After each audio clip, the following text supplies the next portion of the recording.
the very oldest language on the face of this earth. Chico di Cabia Mapuni, Chineke, and son of the Isala, Nina Cosa Hanso, Nana Jama, and Yana Faros, Obanana, all the then saw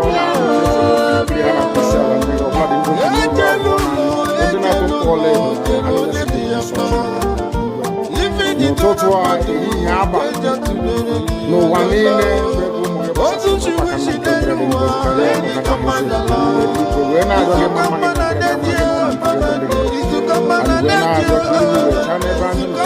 and you went out against everybody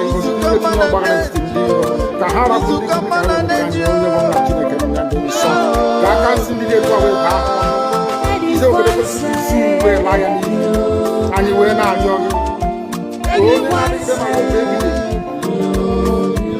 because you will make a difference with your source and you will not do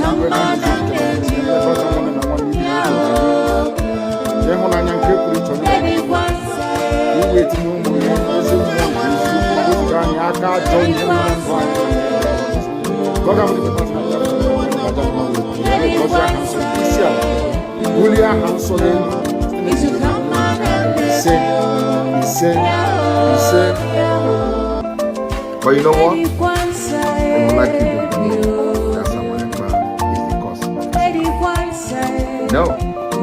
I am the solution, and the only way they can get to you is by kicking me out, which is not. I have come. Look with you. After I am done with Nigeria, Biafra will be free and enjoy freedom. Biafra will know the importance of freedom and what happens in 5 years to come. Thank you.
So you keep on supporting evil in the zoo, the more your land will be taken from you.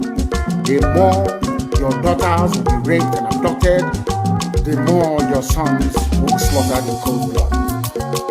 And under one Nigeria, there is nothing you can do about it. Absolutely nothing. Because one idiot that they groomed will rise up and say to you, oh no, it's one Nigeria, there is crime everywhere. Haven't you heard about Zamfara? Haven't you heard about Katsina? There is crime everywhere. That is not the case. The crimes you have in the north, the insecurity you have in the north is as a direct consequence of their own action. They grouped them. Al-Qaeda in the Maghreb, ISIS in West Africa, Boko Haram, Fulani headsmen, bandits, all of them. Who brought them to Nigeria? It's Fulani. Fulani brought them into Nigeria. El-Rufai brought them in. Why did the government brought them in? Are you people deaf and dumb and stupid? When you come out and you pretend, oh, we are one Nigeria, go and show. Somebody was asking, where is the boundary, where would the boundary of Biafra begin? And I asked the fool, where did the boundary of Nigeria begin? People from Niger come in and go as they like. Most of these idiots are from Niger. They are building a pipeline to Niger. They are building a railway line to Niger. They are building roads to Niger. Whereas where the money comes from, which is Biafra land, we don't have those infrastructure. No, we don't. But you're taking our money. You come to Zom, you come to Ohaji, you come to Ebeba, you come to Agulere, you come to Ebo, you take our resources, sell it, get the money, and now you're building the way to Geopolitical, and you want me to be happy with you. Clap for you, one Nigeria. I think you are insane. You come to my land, you take our oil, you take our gas, you take our bumper, you take everything, our VAT, our tax, everything. You are now building a road from Katsina to Niger. Airport. Refinery. You take oil from my land, you take it to Niger, you refine it, you bring it back to me as a refined petroleum. And you're telling me that country is viable. You're telling me that Nigeria should be supported. You are in one Nigeria. You are not going anywhere and you're dying every day. Because those that they appointed to speak for you, they gave them money so that they will come out. Pages of the newspaper to give the world the giving impression that everything is okay. When things go and see the contradictions in it. Nigeria is not working. We are marginalized. And then you come back to say Nigeria is one. We must stay in it together. Are you not foolish? These are the useless intellectuals that you have. On one hand, you say Nigeria is not working. You're marginalized. You are being discriminated against. You are suffering. They are killing you everywhere. And you come back to the same place and say Nigeria must be one. Had Nigerians gotten together to say they want to be part of this useless contraption, that's entirely their business. I'm a Democrat, I'm subscribed to it. But have you asked yourself this question? Why is it that all those asking you to remain in one Nigeria has something to gain from Nigeria, or they have benefited in the past? Nothing more than this. I saw the letter that Biafra wrote to President Biden. In it, Biafra said, come and help us fight terrorism in order to ensure that there will be no regional destabilization. That is their game plan at the U.S. State Department for very many years, until we stepped in. They keep trotting out these lies. Once Nigeria breaks up, there will be destabilization in the entire region. I said it because you don't understand African history. Most of these people are not people. When I say it, they say I'm insulting them. No, I'm not insulting you. Most of them are people. In Africa, we are tribal creatures in Africa. In Africa, we are tribal creatures in Africa. We always go back to our village where we are born, where our umbilical cord, our Lord, where it was buried. That's where we come from. That is why every Christmas, Easter, New Year festival, or August meeting, you see us migrating back to where we come from. And I keep saying these things to Africans, they don't understand it. They don't understand it. Everywhere in Africa during Christmas, if you like, be in South Africa, if you like, let it be in Kenya, you let it be in Rwanda, everybody from the capital goes to the village. If you go to Accra, the same thing happens. This past Christmas, if you like, go to Cotonou.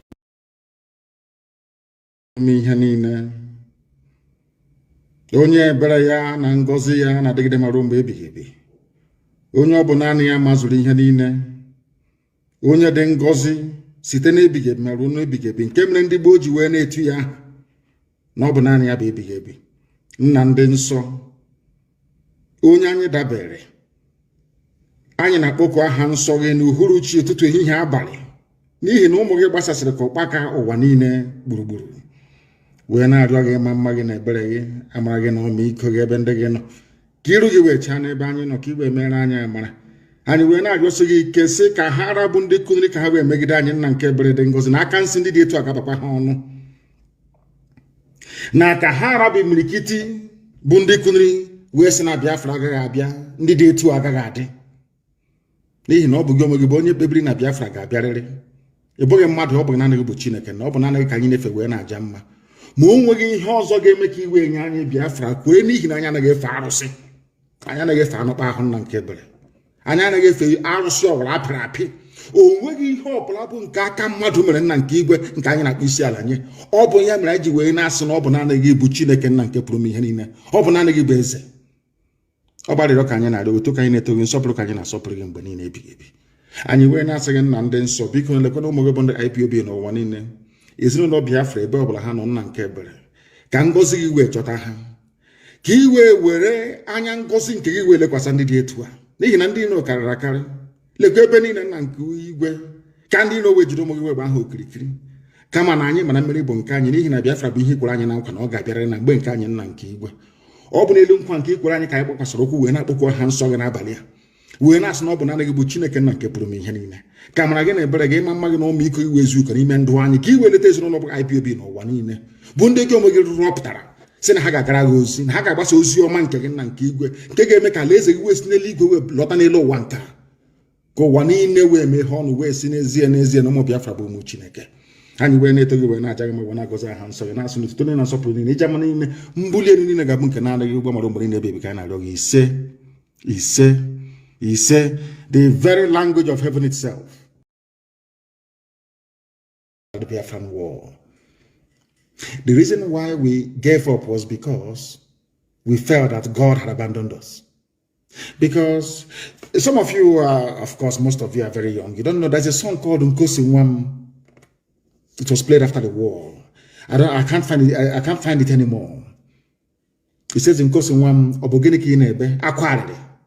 Because our people sat down and felt that God had abandoned us, that God cannot be in heaven and such a thing is happening on this very earth. That was why we gave up during the war. But God knew what he was doing. Then we were not ready. Mentally and spiritually. I didn't say physically. I said mentally and spiritually. But now we are. And that is why Biafra will come. All these lies. If they like, let them publish tomorrow that they killed 40,000 ESN operatives. Babash. Instead, they're the ones who are dying. And they'll continue to die. Ndara. And as I said, I'm warning them now. You see all those your children abroad. Some are in the UK, some are in the US. We have people that will go to prison in the US waiting for them. When I give the order, you will hear what will happen. When I give the order, you will hear what will happen.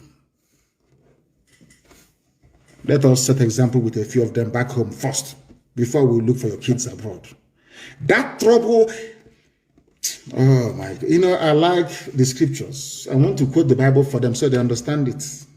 All this janjaweed claiming that I'm the army, commissioner of police. Oh, we are going to do something. We are going to kill them. We will flush them out. We will neutralize them. Oh, you go. Grammar. Grammar. You're speaking too much grammar.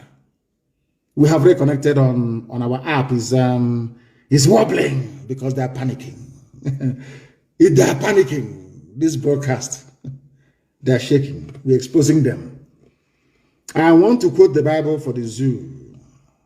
So as I'm quoting it, I want people to please note this down, please. And write it, and I'm Googling it as I'm talking. You know, I can multitask. As you have made women childless. Oh dear. So shall you be childless amongst women. So shall your mother be childless amongst women. It's in the scriptures. Because we are children of light. Anything we are doing, Elohim is there. It's the book of Samuel. 1 Samuel, chapter 15, verse 33. That is this. You know, every day we give them the scriptures. That is the scriptures I want this lucky Irabo, every so-called, one idiot that was at 82 Division in Enugu, a failure at Ahiru, a complete failure at 82 Division in Enugu. He's not the one talking rubbish, as if we don't know him. A complete failure. He went to fight Boko Haram and came back in disgrace. Is the way they made him chief of army staff and he's talking nonsense. I want to read a verse in the Bible, something that in the Torah, the original Bible, something that Samuel said. Not this one, the Europeans added their own to it. The original word of God, the Torah. And Samuel said, as your sword has made women childless, so will your mother be childless among women. And Samuel put Agag to death before the Lord at Gilgal. I want Fulani Janjaweed to understand. As you have made many mothers childless and turned women to widows, so shall you also be childless. Your children will bear. As I said, you see, you know, by the time we are done with what we are doing, the world will record IPOB and Nnamdi Kanu as mad people. That's what I want. You people are about to see madness, the type you've never seen before. All that money you're saving, you're accumulating and stealing and depositing in Dubai, UAE government will eat it. All the money you have stolen and put in England, the Bank of England will take it. Your children cannot eat it. Oh, you think you can kill other people's children and you're only walking about very free? You people are jokers, honestly. You people, you are mad. You are insane. We don't forgive. We're not going to forget. You see, everybody you killed at Mpo, National High School, at my house, Isiama Faruku, everybody you killed, we are going to avenge all of them. We are going to avenge all of them. That you may see madness. And then after that, let your children come and enjoy now. Let's see. You think you're smart. You can kill other people's children and your own will be enjoying. Going to Cambridge and on stolen wealth. You must be dreaming. Let me tell you what Samuel said. Shmuel, of course, correct pronunciation. As your sword has killed the sons of many mothers. I think the New Living Translation is better. And I want this quotation everywhere, tonight, all over the world. The first book of Samuel, chapter 15, verse 33. Use the New Living Translation. This is for Fulani generals and police commissioners in our land. As your AK-47 has killed the sons of many mothers, now your own mother will be childless. Ponder over it. Very, very important. As they are doing all this, their nonsense, they're saying the North cannot be threatened. These are the people threatening us. You know, that is one thing. Sometimes I wonder the type of journalism you have in Nigeria. The people threatening us, they're in our forest, killing us, and now turning around and saying you cannot threaten us. Hey, Zoo. They're called the Northern Elders Forum. It's from their news today. The North can't be threatened into submitting to separatist agenda. That foolishness of IPOB, everybody is now foolish. That thing we saw many years ago, and they killed us for it. They campaigned against us for it. Now everybody has seen it. Isn't God wonderful? Do you see why I said that IPOB, they are the only chosen people? I'm being honest. They are the only people who, what we saw many years ago, some of you are saying it just last night. The Northern Elders Forum has said no amount of political maneuver by secessionists in parts of the country will threaten the North's political fortune ahead of the 2023 elections, which means they are telling you that we hold the key to Nigeria. That's what I'm telling you. People who are in our forests raping and killing our people, they are telling us that we are the ones threatening them. And newspapers will carry this junk. No, his name is Dr. Hakim Baba Ahmed. And my name is Nnamdi Kanu. We are not relatives. I don't know who this man is. By blood, by genetic disposition, by religion, by culture, by sexual inclination, I don't know who they are or where they came from. Just that Britain decided that we saw a bunch of monkeys in Africa. Let's put them together as one country. That's what happened. He described the wave of irredentism. Not the wave of Fulani banditry, no. They think they're clever. And some of you make Fulani feel that they're very clever. They're very foolish. Fulani, you people are the ones threatening us. You're the ones in our forest. Fulani, you are the ones that sent Yoruba people on exile as refugees into Benin Republic. Fulani, it is you. Yoruba young people are rising up. You are now claiming we are separatists, irredentists, or whatever garbage you call it. Because you think we are fools. Because you will use Daily Trust, you will use all these stupid Nigerian media houses to drown everybody out. No, but not us. I will come on air to preach. And millions all over the world will listen. Because what we are preaching is the truth. The whole truth and nothing but the truth. Fulani, you are the problem. But you're the ones complaining because you think we are all foolish. Of course, most of us are in the southern part of the zoo. That is why we must continue to tell the Fulani Janjaweed that they cannot succeed. Nigeria must fall. The zoo must fall. There is no other alternative. You must go back to where you come from. Even the Hausa will reclaim Gobe, which is Sokoto. Mark my words somewhere. Hausa peasants will rise up against Fulani Janjaweedism. They think they're smart, but no, they are not. They have come to the end of the road. They have come into the land of the rising sun, the land of the ancients, where God in his infinite wisdom saw it fit to plant the first human being on this very earth. That is your end. If you don't know, let me tell you now. Let me tell you one thing you don't understand. Ojukwu is our Moses. All God did between 67 and 70 is to show us that there's a land he prepared for us called Biafra. That's all he did. And now this generation is here to get it. And the walls of that Jericho must fall. The zoo must fall. I have a very, very critical and you own businesses everywhere in Nigeria. For that reason, you want everybody to die. Nobody is above death. Death is going to visit everybody. Just have to pray that you live and make impact in this life. The impact that matters now, as far as Nigeria is concerned, is not the impact to make people millionaires.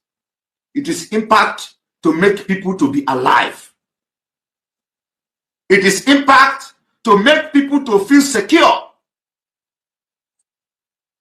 It is impact to make people feel they are free. That is the biggest impact you can make.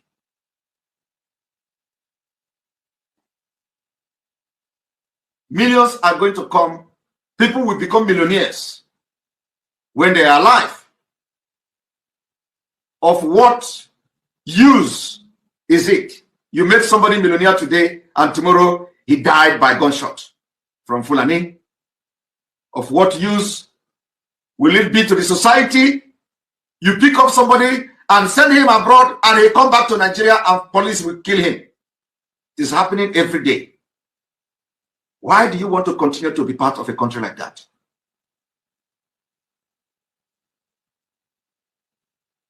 Why? Of heaven, the very oldest language on the face of this very earth. Because I can say that from what I have just listened from you, it is just not ordinary. Very wonderful.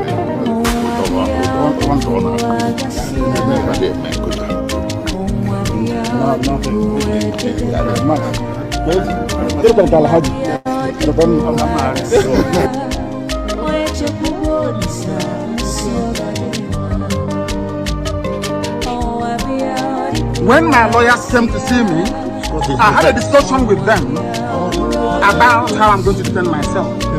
I told them that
Welcome, welcome, welcome. Thank you for joining me on this morning program.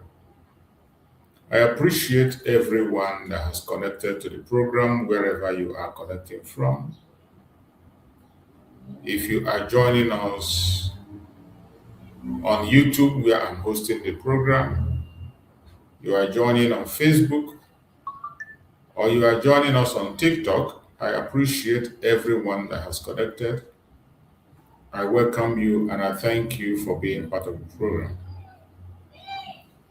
I can see My Toy there. Thank you so much, My Toy, for being there. Thank you for always supporting my program. I appreciate you, My Toy. So wherever you are joining this morning, whether you are joining us from Biafra land, you are joining us from Nigeria, you are joining from Africa, from Asia, from Europe, from America, from Australia, from Canada, from New Zealand. If you are joining us from Iran, you are joining us from Israel, or you are joining us from Ukraine, I welcome you and I thank you for being part of this program. As you join us on this program, kindly like and share the program. Share the program to family and friends, share to your neighbors, share to those you think would like to hear from us or ask questions. Share to those that have doubt in their mind, those that have critical questions. If you have a superior argument or you have a question for us, all you need to do is to send a request. Once I get your request, I will give you audience to ask your question and I will respond accordingly. In this platform, we don't come here to instigate violence. We don't come here to preach hate. We don't come here to attack any race or religion. Wherever you are, as long as you are human, you are welcome to this very platform. Everybody is entitled to your opinion. Whatever your opinion is, you are entitled to it. I am equally entitled to my own opinion. We are not here to muzzle you or to cage you into something that you do not want. You have the right to your belief, the right to your faith, the right to association. Those are human rights that we respect in this platform. The only thing we do here most time is to present Biafra as the only remedy to the failed state Nigeria. When we call Nigeria a failed state, it is not a propaganda, not a blackmail, but a statement of fact. If you are not a Nigerian and you want to find out if what we are saying is true or not, all you need to do is to make your inquiry, visit their own platform, or go online and make research, even on Google. Find out the indices that makes up a failed state. Then you go into the Nigerian system and look if anyone is missing. Every indices that make up a failed state is complete in Nigeria and extra. That is why we refer to Nigeria as a failed state. And we present Biafra as the only solution to the situation of Nigeria. While we present Biafra as a solution, we respect all ethnic groups. And we are saying that every one of them have the entitlement to be who they want to be. They can create a caliphate if they so desire. Those that want caliphate can have their caliphate. Those that like to operate under their monarch can be under their monarch and do what they want. And those that want secular system should be allowed to be in the secular system. That is all we ask in this platform. We continue to give our voice to the international community, more especially to call their attention on the situation at hand. It is no longer funny. What is happening in Nigeria cannot happen in any other country, and the country will remain the same. What is happening in Nigeria today cannot happen in any other country, and the world will be silent. But for one reason or the other, the situation of Nigeria has become a different thing, that with all the atrocities that is going on, with all the human rights abuse and the loss of life on a daily basis, the world is silent. The world is silent.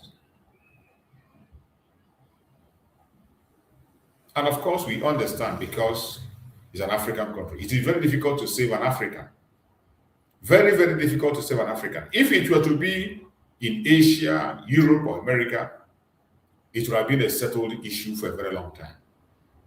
But in the case of Africa, you find out that even when you try to help, those you are trying to help will be the ones to fight you.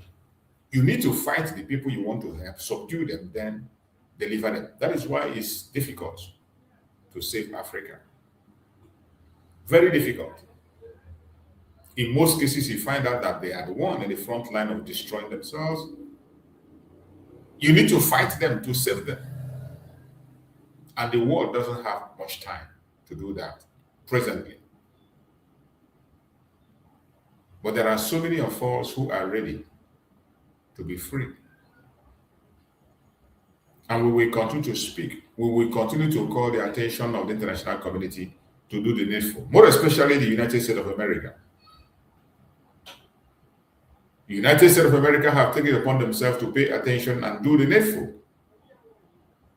But for one reason or the other, the approach is very slow. Every single day that passes by, hundreds of people die. Every single day that passes by, hundreds of people die. Children are being kidnapped. Women are being raped. And it is happening on a daily basis. Every single minute that passes by, more children are made orphan. More women are made widows, and more men are made widowers. This is the situation in the contraption called Nigeria.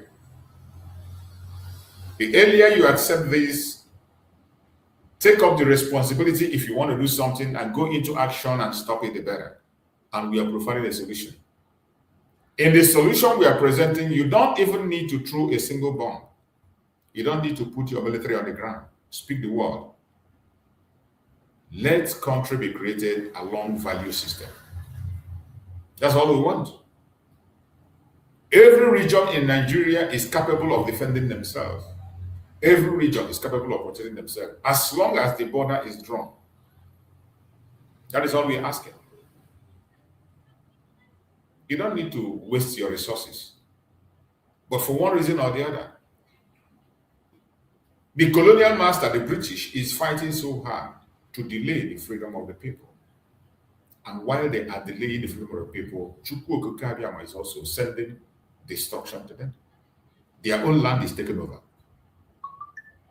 The same way they handed our land over to strangers, their own land is being taken over by strangers today.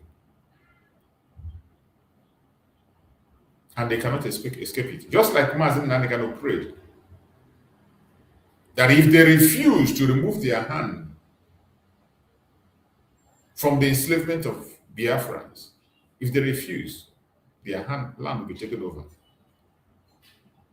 Their land will be decimated. And it is happening.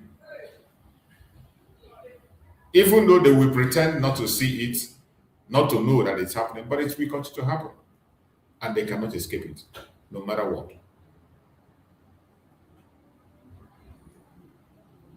This morning we have come once again, as we always do, to present our case before the whole world.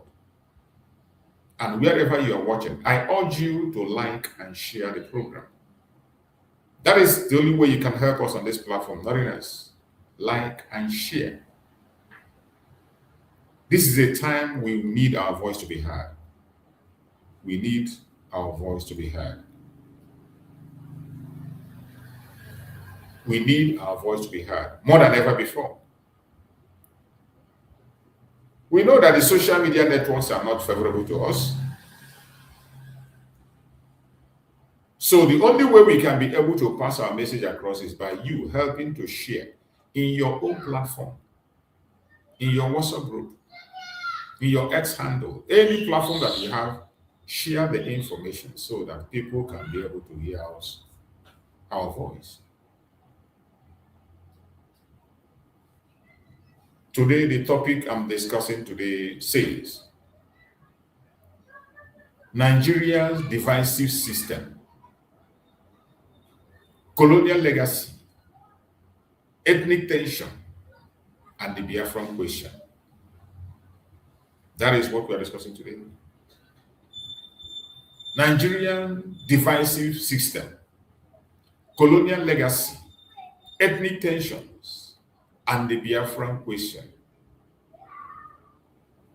This is the topic we are going to discuss today, and we will try as much as possible to do justice to this very topic, as we always do.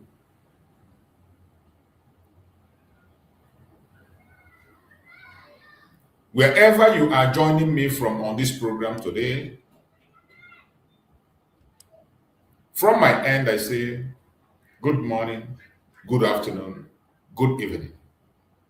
Accept my greetings according to your time zone. Great people, great lovers of truth, justice, and freedom all over the world. I welcome every one of you joining this live stream today from Africa, Europe, America, Asia, and every part of the world. Thank you for taking your time to be part of this important discussion. Today we are going to discuss a sensitive but important topic concerning Nigerian history, colonial foundation, ethnic tension, political imbalance, and why many people believe the structure created during British colonial rule continue to affect unity, fairness, and national stability today. This is not a message of hatred, as I always remind you in my programs. This is not a message of hatred against any ethnic group or religion. Let me repeat that clearly. This is not about attacking ordinary Hausa people, ordinary Fulani people, ordinary Yoruba people, ordinary Igbo people, Christians or Muslims. This discussion is about systems, history, political structures, power struggle, and unresolved national question. That is why we are here. So I want you to hold onto your seatbelt, pay attention properly, and focus on the topic of the day. If you have a superior argument while the discussion is going on, feel free to send your request. I will bring you in, and the world will hear you. A lot of people are watching on TikTok, on Facebook, on YouTube. We must learn to separate ordinary citizens from political system. Because if Africa must move forward, then Africans must be encouraged. They must be courageous enough to discuss history honestly without fear, intimidation, or propaganda. Very, very important. Many people do not fully understand that Nigeria, as we know it today, was not originally created through the agreement of the indigenous ethnic nations living within it. This is a fact that many people do not know. And that is why in almost in all my program, I repeat it and mention it over and over again. For people who are not Nigerians, those who are not conversant with history to know that Nigeria as we know it today was not originally created through the agreement of the indigenous ethnic nations living within it. It was created without the consent of the people in it. Nigeria was largely a colonial construction. Before colonialism, there were independent kingdoms in Nigeria. There were empires. There were communities and nations occupying the geographical area now called Nigeria.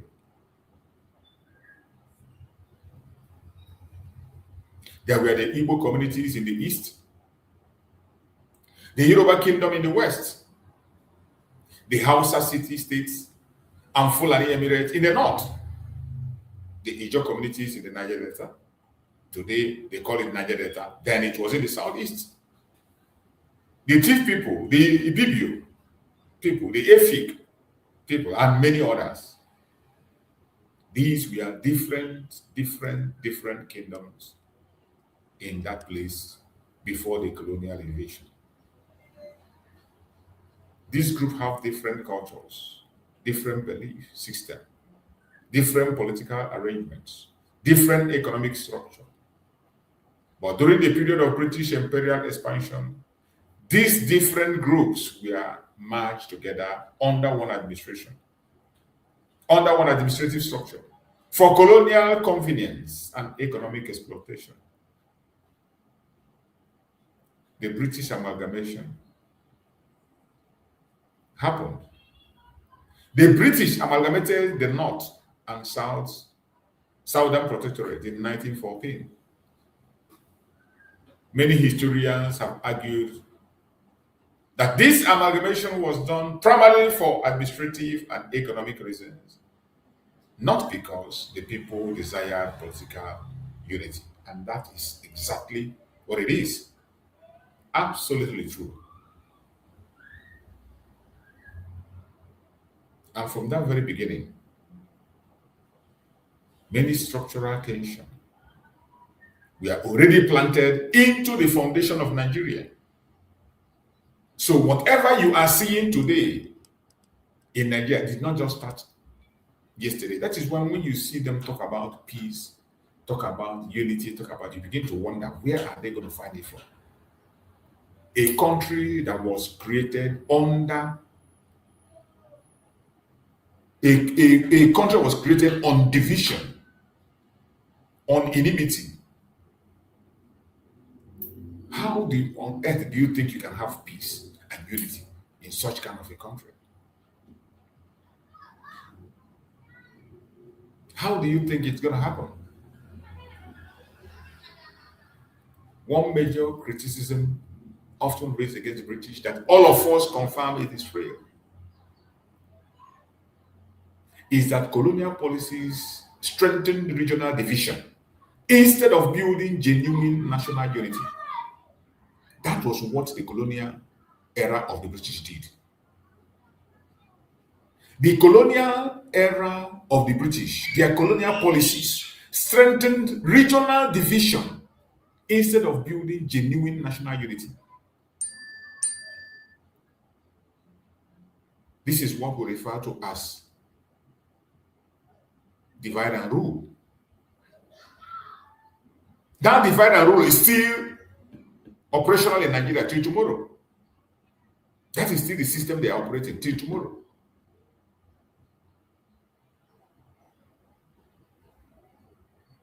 A system that was introduced by the British to divide and conquer the people, to divide, manipulate and rule the people, to divide and extort the people. It is still being practiced today. The colonial administration governed different regions differently.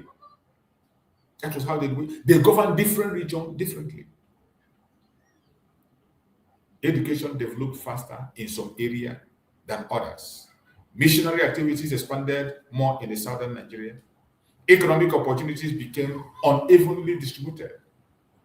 And even time, political competition among ethnic groups increased.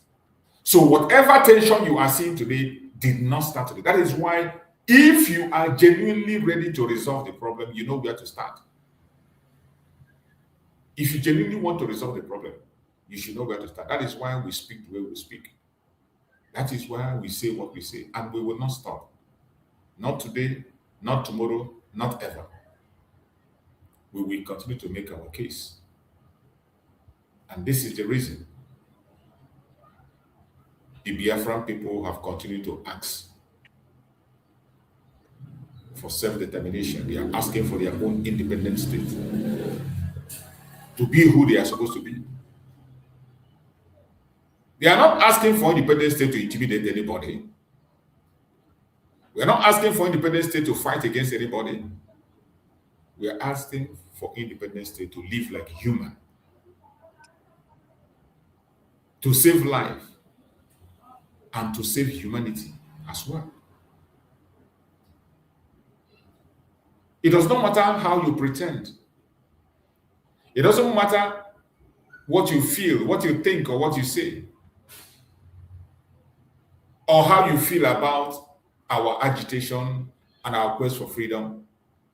That will not change the truth. The truth will always remain the truth.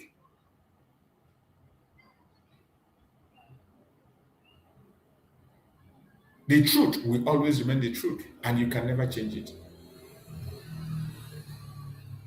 Nigeria is a place where human life is not valid. Nigeria is a place where human life doesn't have meaning. And if you want humanity or human life to have meaning, you must join us and speak. You must join us and call out the evil that is happening today. Most importantly, we are calling on the United States of America to do the needful while there is time. We appreciate the efforts they are making so far, at least for mentioning the problem and gradually calling it exactly what it is. But the delay is very dangerous, very, very dangerous. Delay is dangerous. From every indication, the attack have increased. The loss of life have increased. They are not relenting. Just when you think it's all over, you just discover that they are starting. Formerly, it used to be only in the northern part of Nigeria. But as we speak today, the entire nation is taken over. No place is safe. There is no place that is safe as we speak.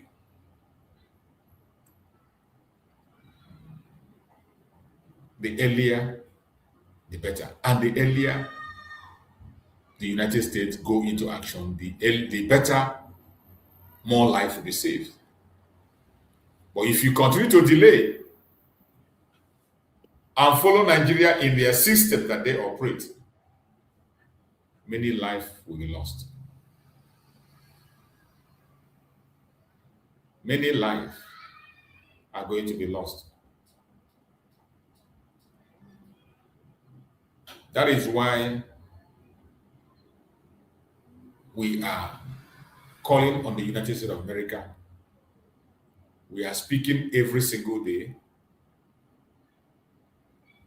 We are calling every day, doing our own best to make sure that our voice is being heard. And I believe by the grace of Chukwu Abiyamana, sometime someday, that they will listen to us and do the needful. I can see my brother Christian there. Bro Christian, you're welcome. Morning, brother. Hello, my brother. Happy weekend. Happy weekend to you, my brother. And it's good that you come out at this time, so we will do and sharply, sort of. Yeah. Yeah, I can hear you. Hello? I can hear you, my brother. Yeah. So more I know at the moment. Okay. Oh, I went so I'm now so about Udodi. So but obviously, yeah, it's good that okay put on so that let me charge the car arrange a fair weekend. What I go? Yeah. So but yeah, even I'm not ball more stable, better network there, but at home we're okay.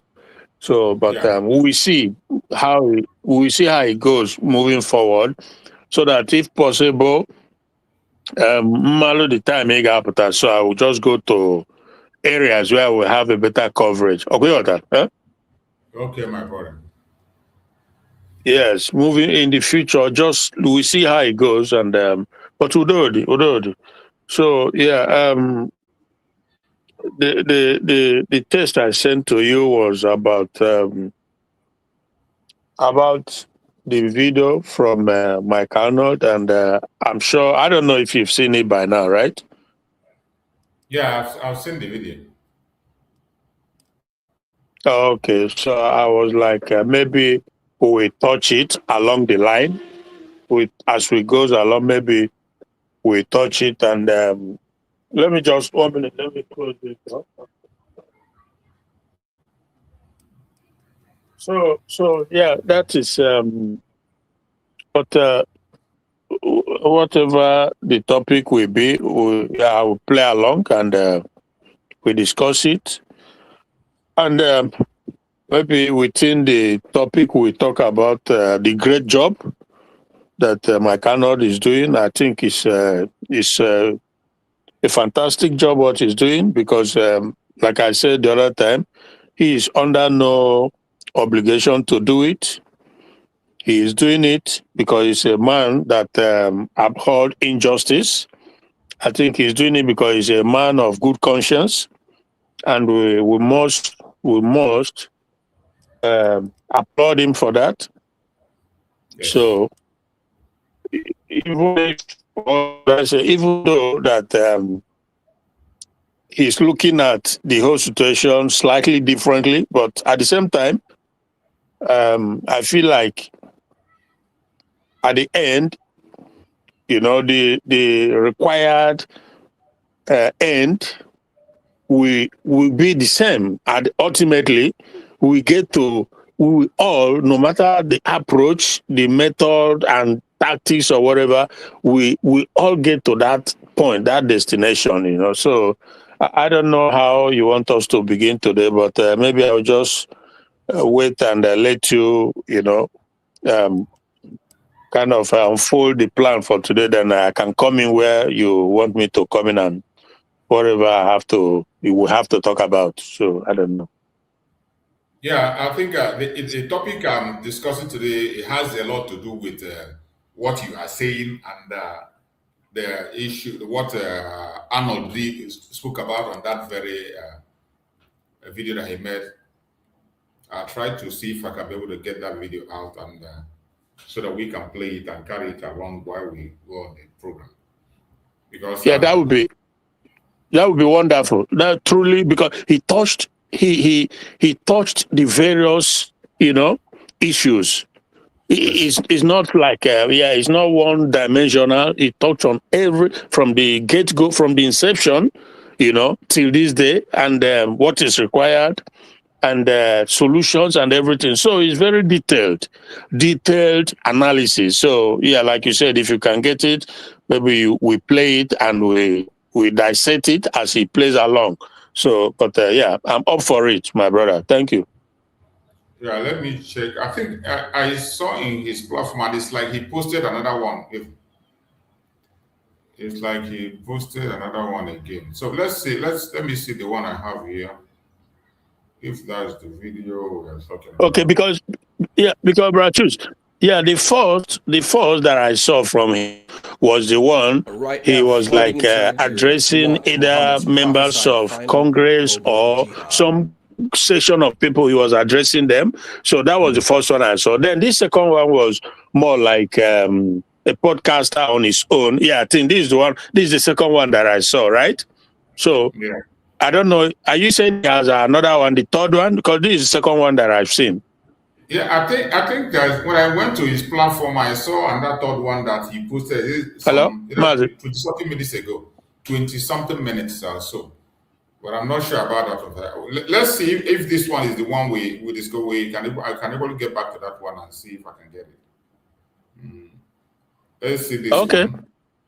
If this one is the one we are looking for. Terrorists from around the world are right now flooding into Nigeria to launch Muhammad's prophesied final global jihad. I'm Mike Arnold. I've made 16 trips to Nigeria, to the front lines of the Christian genocide. I built schools for displaced children there, and I wrote... Can you hear it? Is this one you're talking about? Right? Are you there? Yes, it is. Okay. Yes, can you hear me? Yeah, I can hear you. Mazinano? Yeah, man. Yeah, this is the one I saw. Okay. Let me see. I want to be sure I get the full one before I play. Let me be sure I got the full one.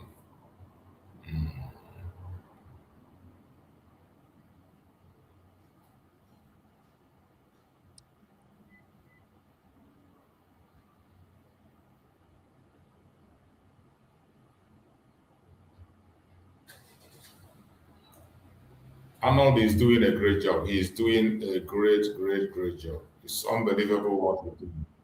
Flooding into Nigeria to launch Muhammad's prophesied final global jihad. Can I, if you don't mind? Okay, go ahead.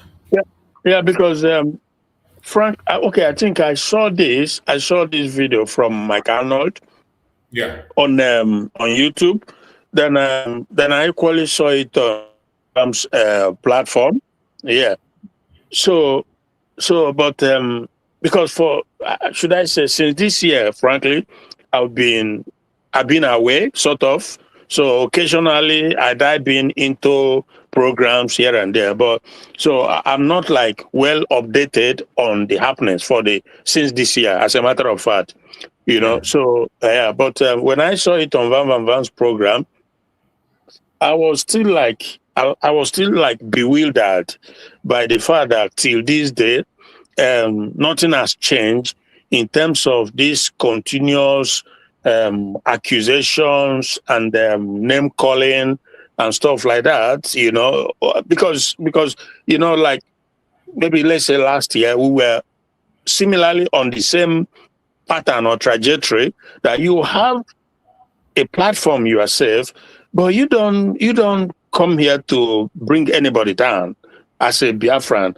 any faction or any group. You come here, you concentrate on the job at hand. Yeah. And the priority is on propagating, you know, our freedom. Absolutely. And exposing the hidden stuff, you know, the enemies and everything that we have to do to bring our plight to the world. This is what you do constantly, you know. So, but I don't know why these guys still feel the need to continue on this path that has not yielded anything and possibly won't yield anything. So I'm greatly disturbed that he is still, there is Van Bam is still behaving in such a manner. They never learn. Now, it's not like I'm trying to exonerate Ngozi Orabeze, like they call her Ngozi Orabufulani. I'm not, because I don't know what she does. But whatever she does is her business. Like we always said, let us concentrate on the priority and let's, you know. So Now, at the end, the everything, everybody will be, the ends will justify the means at the end. So, but this infighting and the destruction of one another is not helpful. But again, they continue. But I figure that why he feels the need is because they have their own personal agenda also, but it's just sorry, it's just a pity that is the part they continue on, name calling, constant name calling, that this person is Fulani, that this person is this person is that, and making allegations without though I didn't see everything that he presented yesterday as to know if there's any evidence, visible or concrete, tangible evidence because if you continue to call out somebody and you are not showing evidence as to why you are saying what you are saying, so I don't know, that discredits your own credibility. But I just say that to, I'm just like trying to bring it out because I feel really saddened that no any attempt to learn, to get better, to change, and look at a pattern that we yield fruit, that we have result-oriented pattern. So that is just, but anyway, again, I'm commending you for continue down this path. It doesn't matter how many people listen, it doesn't matter how many people believe, but you have continued consistently on this pattern, because that we know our enemy, we know our aims and objectives, we know where we are heading, so you continue on that pattern. So I'm just commending you on that, but thank you so much. Thank you so much, my brother. Thank you so much. You've spoken well, just like you said. You were here when we drew the line together. We drew the line after when we entered the year and say enough of those, they are nonsense and all that. Even right from time, I never have time to pay attention to those things. And I just feel like maybe some of them believe that is the only content that can draw attention to them. There are so many of them that are still on that path up to today. There are so many of them are still on that path. Either they use their fellow Biafran as a title, or they talk about you, they follow your program, they say they want to analyze. Some of them will just go and preach and say, oh, you don't have viewers anymore. That is why they are happy, they've overcome you. You see, they derive joy from it. And that is what they do. So for those of us who know why we came, who have already defined the journey for ourselves, we know what we're looking for. I know who my problem is. I know where my problem is coming from. So why would I waste my time listening to them or even paying attention to whatever anybody is saying? Yeah. Even when Mazen Nnamdi was here, I don't even need to wait for his instruction before I speak. He has laid the foundation. The awareness is there. Listen to Mazen Nnamdi. Even while I was working under Mazen Nnamdi on the media, I don't need to call him to get information. Everything is in the public. As somebody that has a normal human being that has common sense, you should know what to do and what not to do, what to say and what not to say.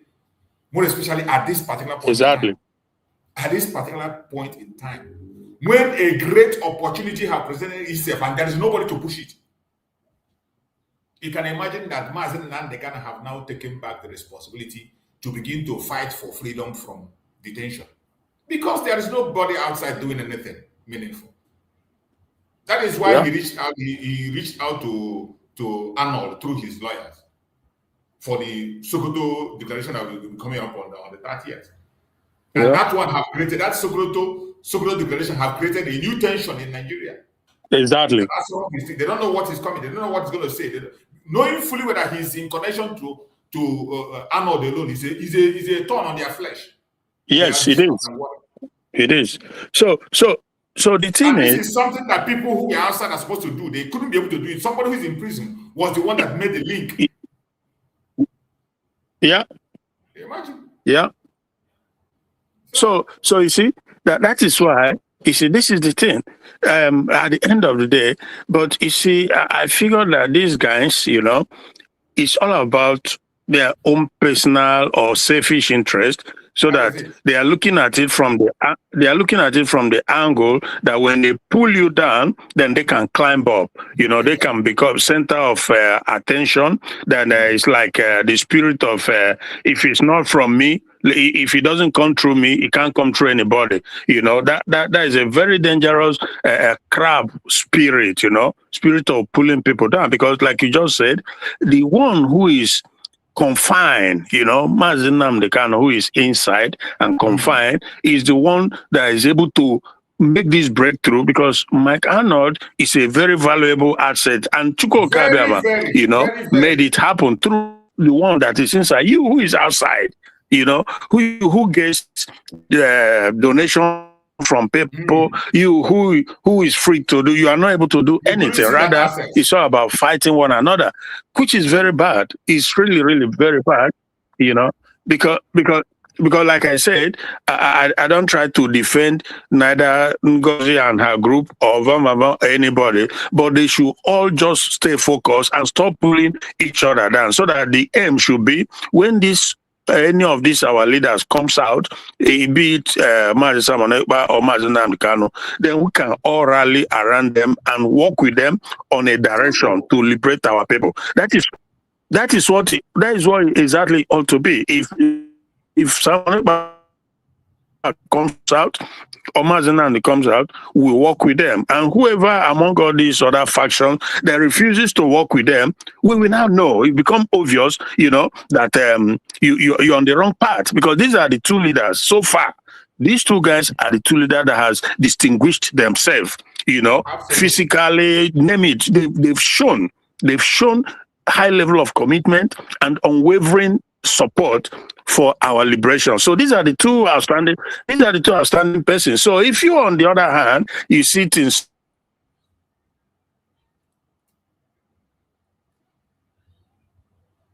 Oh, we lost you.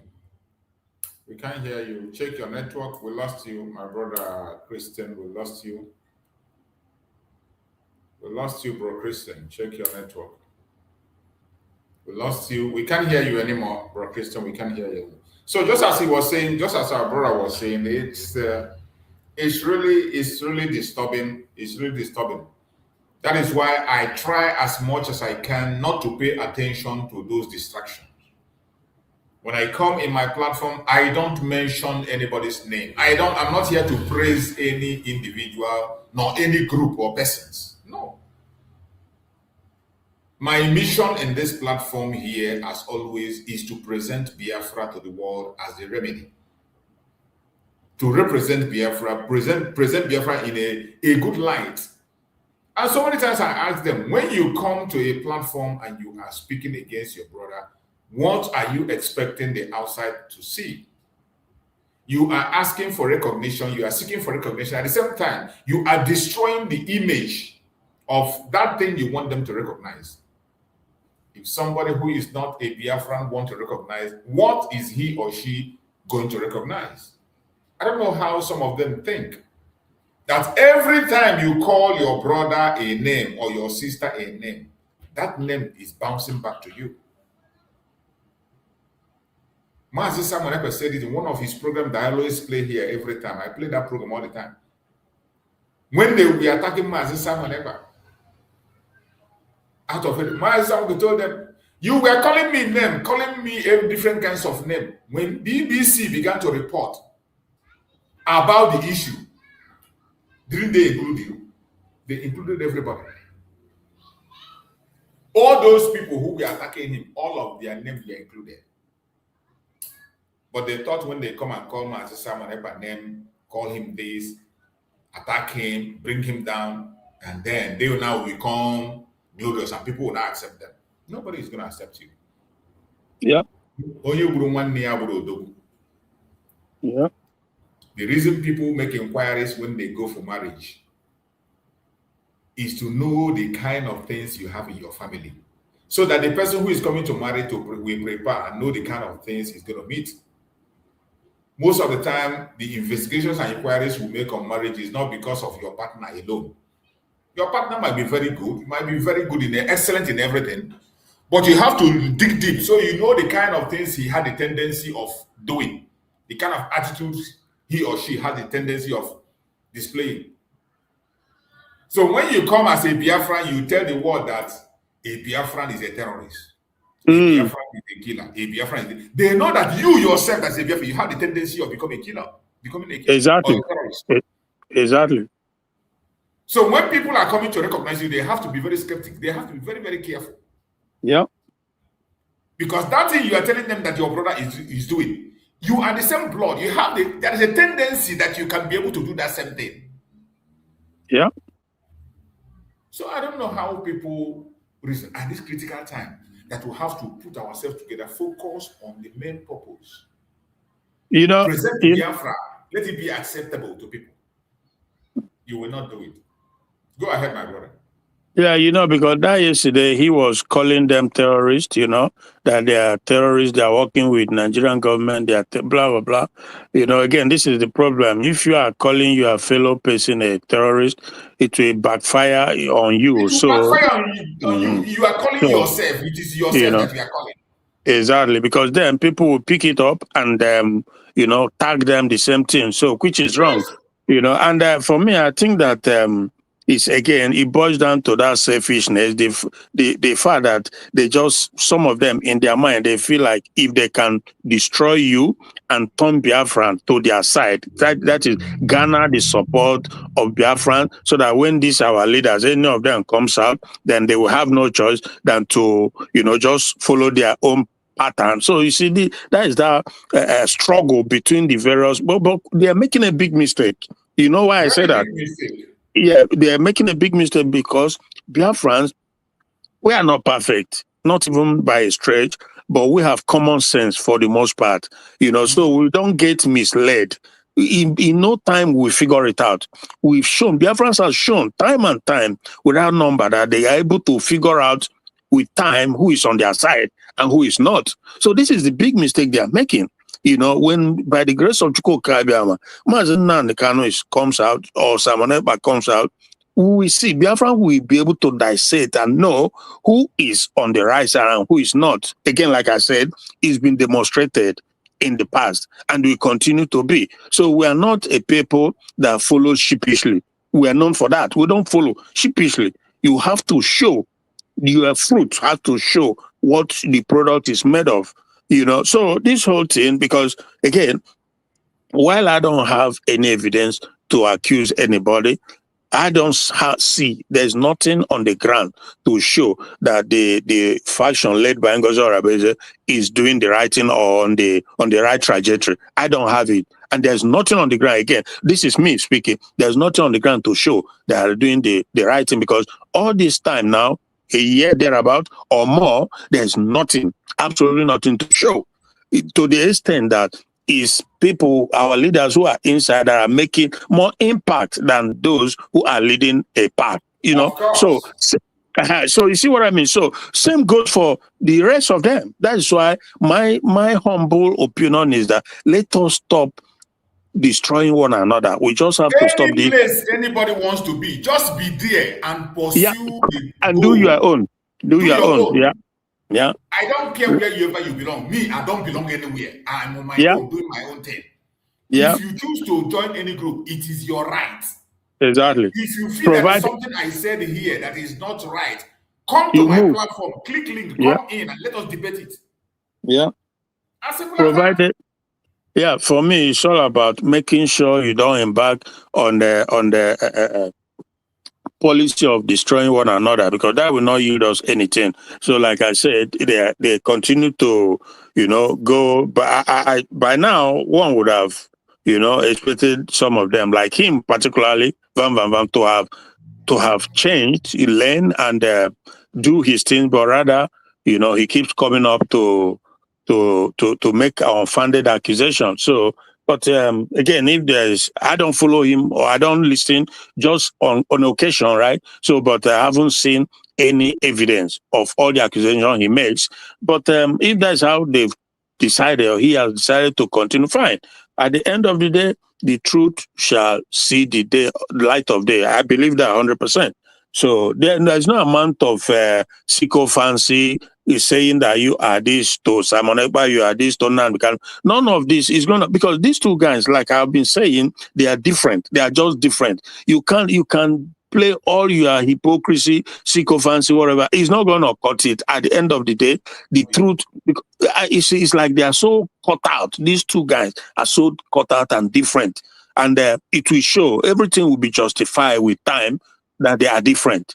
So it doesn't matter how much you hate or want to blackmail someone or whatever. From day one, immediately I followed and listened, and I watched all the, including the body language, the psychology, everything. I knew that he's in for it, and he's in for real. Same goes for Nnamdi Kanu. So, but my brother, so like this video from Mike Arnold is a good thing, and the fact that we are playing it, every genuine Biafran will have to give a thumbs up to it because he's doing a marvelous job, you know, and we have to encourage him to do more because he has a voice. He was a mayor in the United States. He's not just some random guy, you know what I mean? So he has a voice. He has a very strong voice, and we have to amplify it. We have to give all the support we can so that he continue to do more. We need it, you know. So maybe as we play the video along, then we'll be able to discuss more on it. Thank you so much. It is so sad. It is so sad. Even when he released the last message he released, and when the message of the Sokoto declaration was released, do you know there are some people who call themselves Biafra agitators that were attacking him? Really? They were attacking him. On what basis? On what basis? Because he didn't mention the name of their group. Why must he go and join a certain group? Why didn't he mention their name? Wow. You see the point. You see the point. So that clearly shows just that he didn't mention their name. So him working with the supreme leader is not enough for you. Exactly. So that means on your behalf, you want him to mention your group. Exactly. Yeah. So you see, they are safe relevance. That is what they are seeking. That is what they are looking for. The father, but Mike Arnold himself is not. He's vast on this whole thing. He understands the history. So if you think that he's going to come up and just follow you for whatever reason, sheepishly, just kind of come under your umbrella so that you can be your tentacle can be spread wider. He's not going to play that game. Mike Arnold is not going to play that game. This is somebody that Nigerian government contacted to use him for propaganda against. Can you imagine? He turned it down. And he turned it down. Oh, okay. And somehow you think your mushroom group can catch him and twist him to your direction. So, Brad, choose. I don't know who it is. I don't know which group it is, but any person or group of persons that comes against Mike Arnold because he is not making them the centerpiece, you know, of his video, of his clips, of his write-ups, whoever it is the enemy. He's not for it. It's not genuine. That is, it simply means that because even at the end of the speech that Mike Arnold gave, you can see a solution, a lasting solution. And I said that because I know that if his recommendations are implemented, it will solve all the problem. So it may not be the way someone might want to go about it. But the truth of the matter is that if it's implemented, the recommendation, if it's recognized, accepted, and implemented, everybody will be okay. Everybody will be fine. The North will be fine. The South will be fine. The East, everybody. And that is all that is required. It's not about the destruction of anybody, but about people going and to organize themselves the way they deem fit, the way it suits them. It's as simple as that. You know, but to continue to model this whole thing that people who are not one should be forced to be one, it is insanity of the highest order. Insanity like never seen before in the history of mankind. That is what Nigeria is. And that is why Mike Arnold, like I said, at the end of it, his recommendation is very, very laudable. It is laudable because he said, yeah, people should be able to decide what they want. In the history, in the life of everybody and everything in the country, we've never been given that. Never, ever. Given the right, you know, the opportunity to decide what we want. So what kind of situation is that? That is insane. You know, that in 21st century, people will continue to live like that. You then think that some kind of magical, some kind of, I don't know what to call it, people will just, it's not going to happen. There's no oneness, there's no love, there's no unity, there's nothing, absolutely nothing. Every day, it's exemplified every day. It becomes clearer and clearer that the people are not the one. So why are you forcing them in? So like I said, anybody who is castigate Mike Arnold, he or she is on the wrong path. Definitely on the wrong path, my brother. Thank you. You're welcome. Let's hear the message. Terrorists from around the world are right now flooding into Nigeria to launch Muhammad's prophesied final global jihad. I'm Mike Arnold. I've made 16 trips to Nigeria, to the front lines of the Christian genocide. I built schools for displaced children there, and I wrote Epicenter, the best-selling book about what's happening. Here's what you must know and what nobody is telling you. When you hear it, you will not be able to look at the situation in Nigeria or global security the same way again. 14 centuries ago, Muhammad prophesied that a descendant of his bloodline, called the Mahdi, would rise at the end of days, ride west under a black banner, defeat the Christian armies in a bloody jihad, and bring the whole earth under one global caliphate. For that to happen, the doctrine says a purified Islamic platform must be ready, a launch pad. The Islamic world believes they have found it in Nigeria.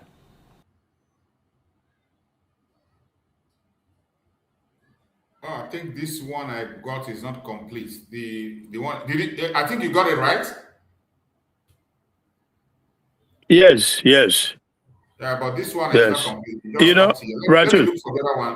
While we continue to deliberate on this one, then I think I will look for the complete one. Yeah. So you can see from just the last speech he made now that similar thing we've been deliberating on all along. Nigeria has become the centerpiece of their global jihadism. So that is it's worth to note that if something is not done, it's going to be very, very unfortunate, very, very unfortunate, because and like we've also noted in the past,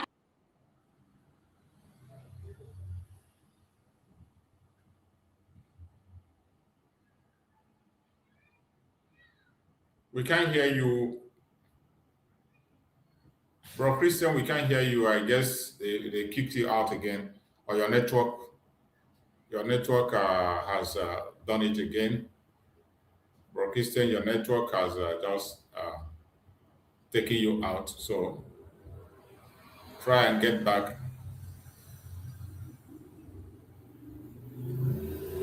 Try and get back while I search for the full video, because this one is incomplete. The one I just got there is incomplete. Hello? Yeah. Okay, go ahead. Hello? Hello, I can hear you. Go ahead. I can hear you. Okay. So obviously, the last statement he made before the clip went off is also very pertinent to note that the global jihadist movement, Nigeria was carved out to be, and that is what Mike Kanu said. We remember some years back, when David Cameron, the former prime minister in Britain, they all converged, and it was agreed that, because, to be honest with you, as Nigeria goes, so goes the rest of Africa, particularly the West African countries. So Nigeria is the centerpiece. So thank you. Yeah, that's it. Just like he said, it's a situation that is very disturbing, that we must pay attention to.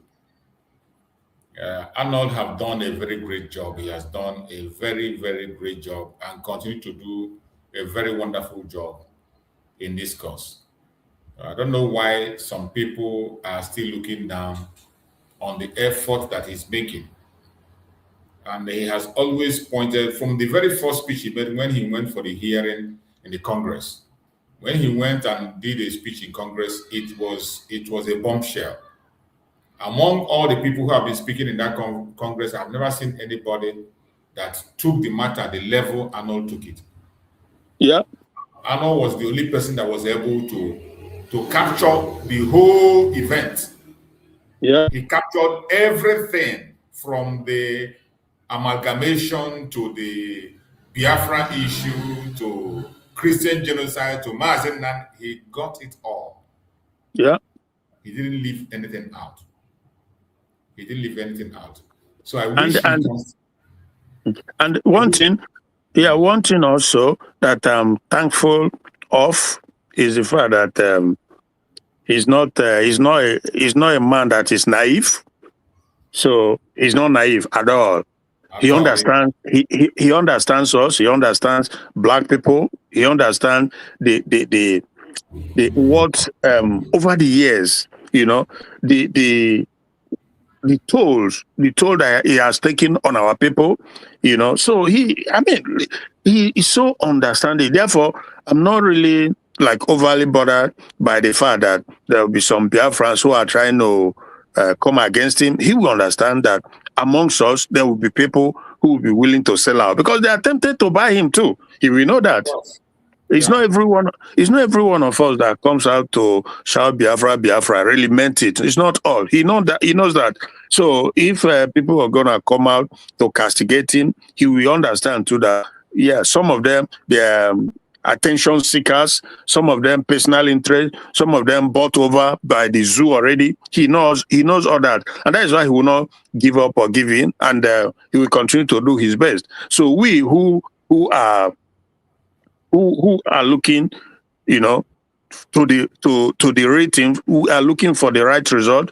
We are looking not to see the right thing done. We have to support him, and we'll continue to pray for him too, and to encourage him. And let the rest who chooses not to, let them continue. But I know that they will fail eventually because nobody brought my Kanu into this. We did not pay him anything to come and speak the truth. He's doing it out of the goodness of his own heart. So that is a good part of it. So we thank God for that, my brother.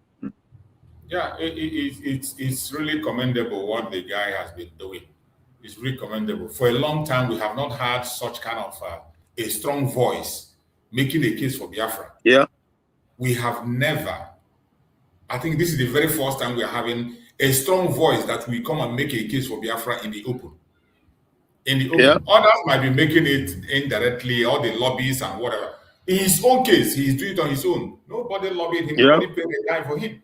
How much do you have to compete with $9 million that Nigeria is paying? How much do you have to compete with $9 million they are paying? But you can see the commitment in him. Initially, you remember when he started, remember the day when the first time when he made a broadcast, when he gave some advice to Biafra, they attacked him also. We played the program here when he advised Biafrans that the issue of Biafra has not gotten to where it's supposed to be, that we should work more, that the discussion of Biafra is not in the right place. And some people get angry. They got angry. I say, why is he saying so? Why is this? But from every indication, you can see it. What he said was the truth. Even Master Samarako said it. That when he began to make the move for lobbying in the United States, unfortunately, every office they entered said they have never heard about the Biafra issue officially. Nobody has presented the Biafra issue officially to them. And that is one thing that people must understand. You cannot be able to get attention by shouting on social media alone. Shouting on social media alone, lamenting and crying and talking every day cannot be able to grant you what you want. You still need people who will work physically, go to where matters, discuss, sit down and discuss with people who matters. And this opportunity that we got is something that we are not supposed to be playing with. It's a very great opportunity that we are not supposed to play with. I thank Chukwu Okeke, but I will got someone like him who has now devoted his own time, giving his own life for this cause, and doing everything humanly possible to see that the cause succeed. It's unfortunate. I'm just trying to see if I can be able to get out the full video. It's about 12 minutes or so, the video. Yeah, it's about 12 minutes. So I'm trying to see if I can be able to get it out The one I got there is just the short part of the beginning of that discussion. That's what I got there. But most of us have watched it. We have seen it. We're only trying to look through into it again because he talked about solution, not just the problem. He mentioned the actual problem. What is happening in Nigeria today, why it is happening,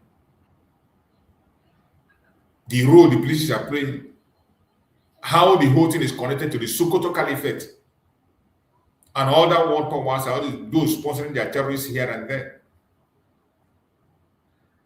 They are planning to use Nigeria as a base. And what Turkey is doing now in Nigeria, the role Turkey is playing in Nigeria. That is one area that our people must be awake. Nigeria, you know, they have signed a security pact with the Turkey, and they are planning to build their camp in the south. They want to build a camp in the south.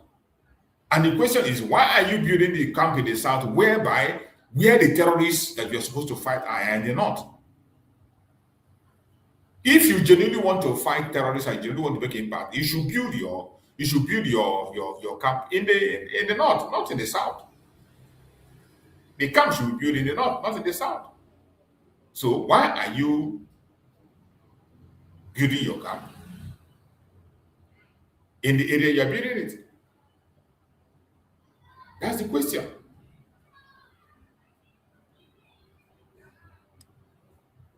Are you there, Bro Christian? Yeah, but my brother, I did there.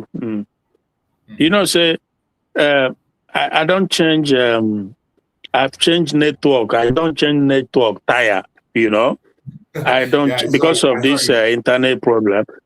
The only thing where I never change now the house, which is not that so easy. But as for network, I've been jumping from network to network, but the problem continues. But it is well. What can we do? You know, something's tire pacing. But yeah, we'll continue. You know, so like we were saying before, I think you were saying something before the line went off. So, but now then, okay, yeah. So you don't have the complete video, right? Is the half? Yeah, I don't have the complete video. I'm just trying to search it. I didn't have the complete video. I will try to get it. Fine. Oh, that is no problem. If you don't have it, it's no problem. We've listened to it. I've listened to it. It's online. Every Biafran, I encourage every Biafra to go and subscribe, listen to it, because it's very, very empowering. Very, very empowering. So we must follow, we must listen. That also will, you know, reassures or at least it kind of encourage them to continue to do more.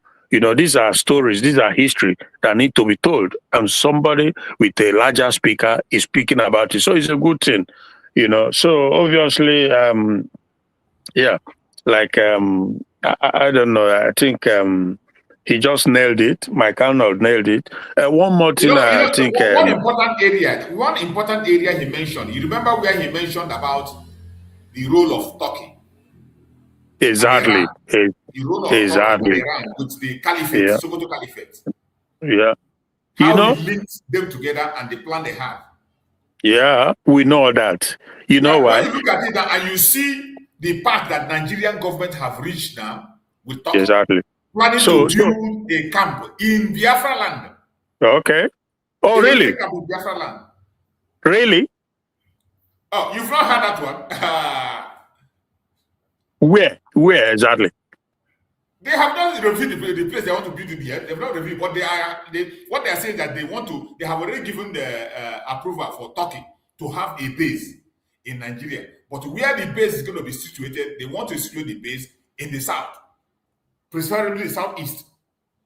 No, well, obviously, even without that, we already know what the agenda of Turkey is. We're including all the Saudi Arabias, the Qatars, and the Emirates, and the rest of them. It's all about the propagation. It's all about the spread of Islam. And Africa, for them, they feel like... Writing on the comment section, they say it's in Calabar. They want to build a camp in Calabar. Can you imagine that?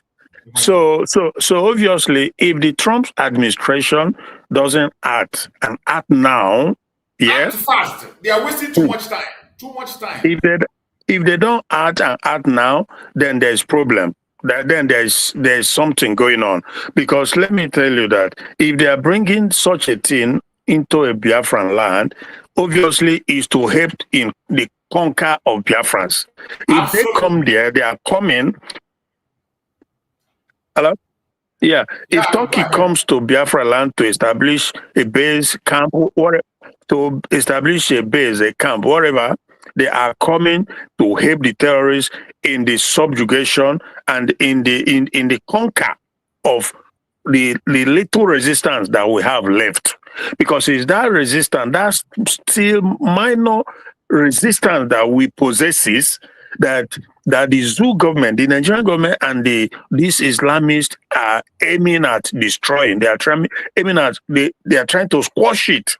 That little resistance left that you don't have in other region.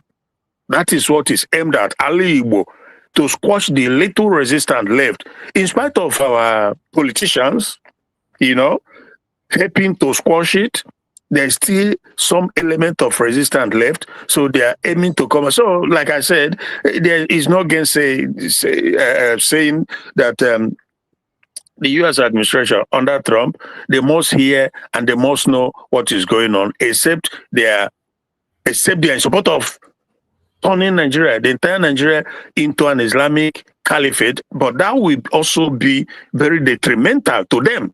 Mike Kanu said it. Yeah, I can hear yeah. you. Mike Kanu said it, that if they don't go and sort it out in Nigeria, now as we speak, then they will run into the danger of trying to sort it out in the United States, in the Western world. That's a fact. Unquestionably, it's a fact. If they don't deal with that problem, this Islamism, these terrorists who are the model, it will get to a point where they will be coming to drag people.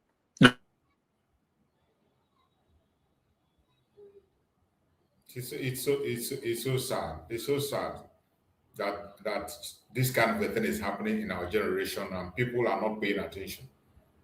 People are not paying attention. They are pretending that it's not happening, but it is happening, and they are kicking it off.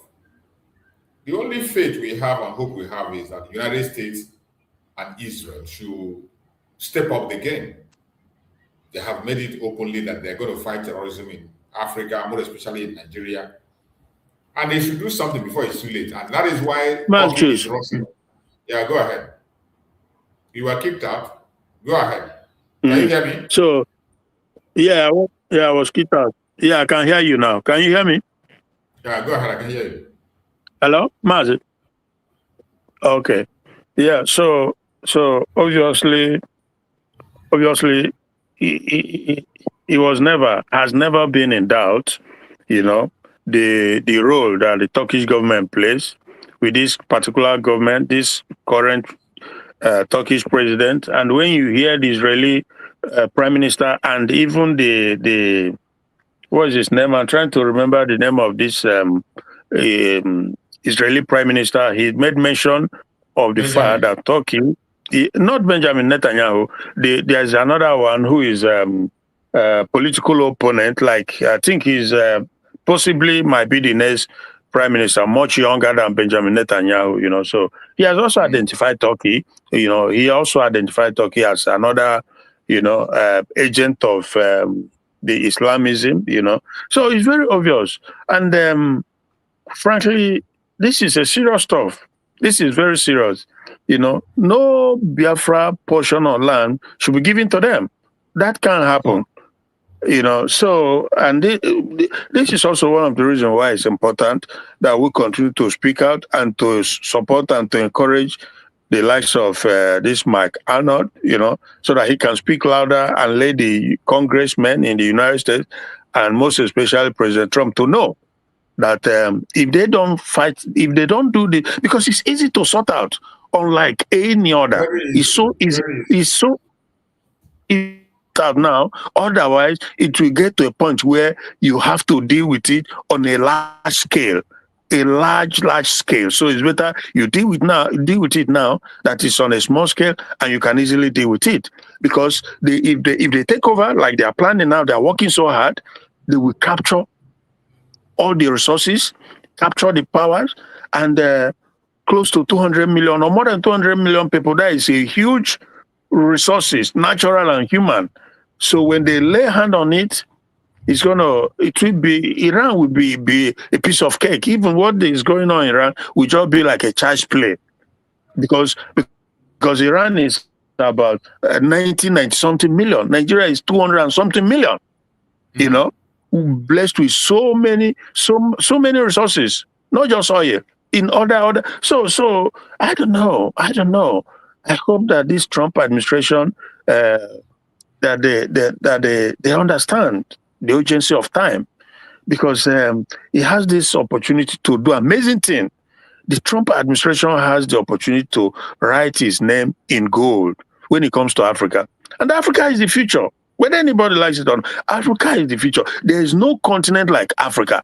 When you are talking in terms of natural endowment, there's no continent, including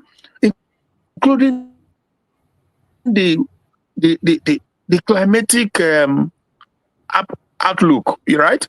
There's no continent you can basically compare to Africa when it comes to natural resources, climate, people, and like Kanu said, in about a couple of years from now, Africa will be one of the most populous continent rather. You know, so you must take advantage of it. You must come in and leave an indelible mark. Because when you sort out the problem in Nigeria, it sort out every other problem. You know, come and make a point that will be very long-lasting. You know, a point that will outlived everybody. Let each region have the autonomy and govern themselves. That is what that is the sensible thing to do. Stop trying to force people to be in a union that they are not part of, was never part of. They never bargained for it. So again, I don't have access to Kanu, you know, but those who have access to him, they must continue to liaise with him, to let him know that he's doing a great job and more is needed. Let us push it through. And that is again why I'm so much against individuals who are Biafrans in their various platform or faction, whatever it is. Instead of focusing on the right thing, they are focusing on the irrelevant things. You know, every effort should be on how to work with Kanu and the American government to see to it that with this golden opportunity that the right thing is done. But I believe God. I'm pretty much optimistic that something's going to happen. It definitely is going to happen, because as they are fighting, as the Islamists are pushing to take over, that is also how other bodies, other elements will be coming on, because people are seeing what is going on. You know, the things that happens in Nigeria, it's unimaginable. Not even in Palestine, not even in Iran, not even in Ukraine, because it's been going on for like 4 years thereabouts, maybe more. But what goes on in Nigeria is so despicable, where people's head, that is separating people's head from the body, every now and then, kidnapping little children, and it's incredible. Where have you, since this war has been going on in Iran, in Palestine, or in Ukraine, where have you seen it that people's head continue to get separated from their body? What is that? And the world keeps quiet. The world keeps quiet. The level of this atrocious behavior from the terrorists in Nigeria. They're talking about Ukraine, they're talking about Palestine, they're talking about Iran, but worse things. The humanized, it's incredible. I don't know why they just, especially the mainstream media, the global media, they just overlook it. But the audio, my brother, audio. It is so sad. It is so sad. That is why we must keep the voice up, so that they will wake up. The United States is doing a great job, but they are slow. These people are there. These people are not backing down. They will never back down. And there's nothing you're going to present to them on the table to make them back down. Look at them in Nigeria. They are doing a different exactly. They are doing a different thing. They are still pushing their lives. They are still going ahead, including their leaders. They are the ones. Yeah. Exactly. So like you said, bro, like you said, the Trump administration, the Congress, the rally mods, and the like mind, they need to up their game. We pray that they up their game, because the enemies are moving at a very fast pace, you know. Look at what you're Very, saying. very fast.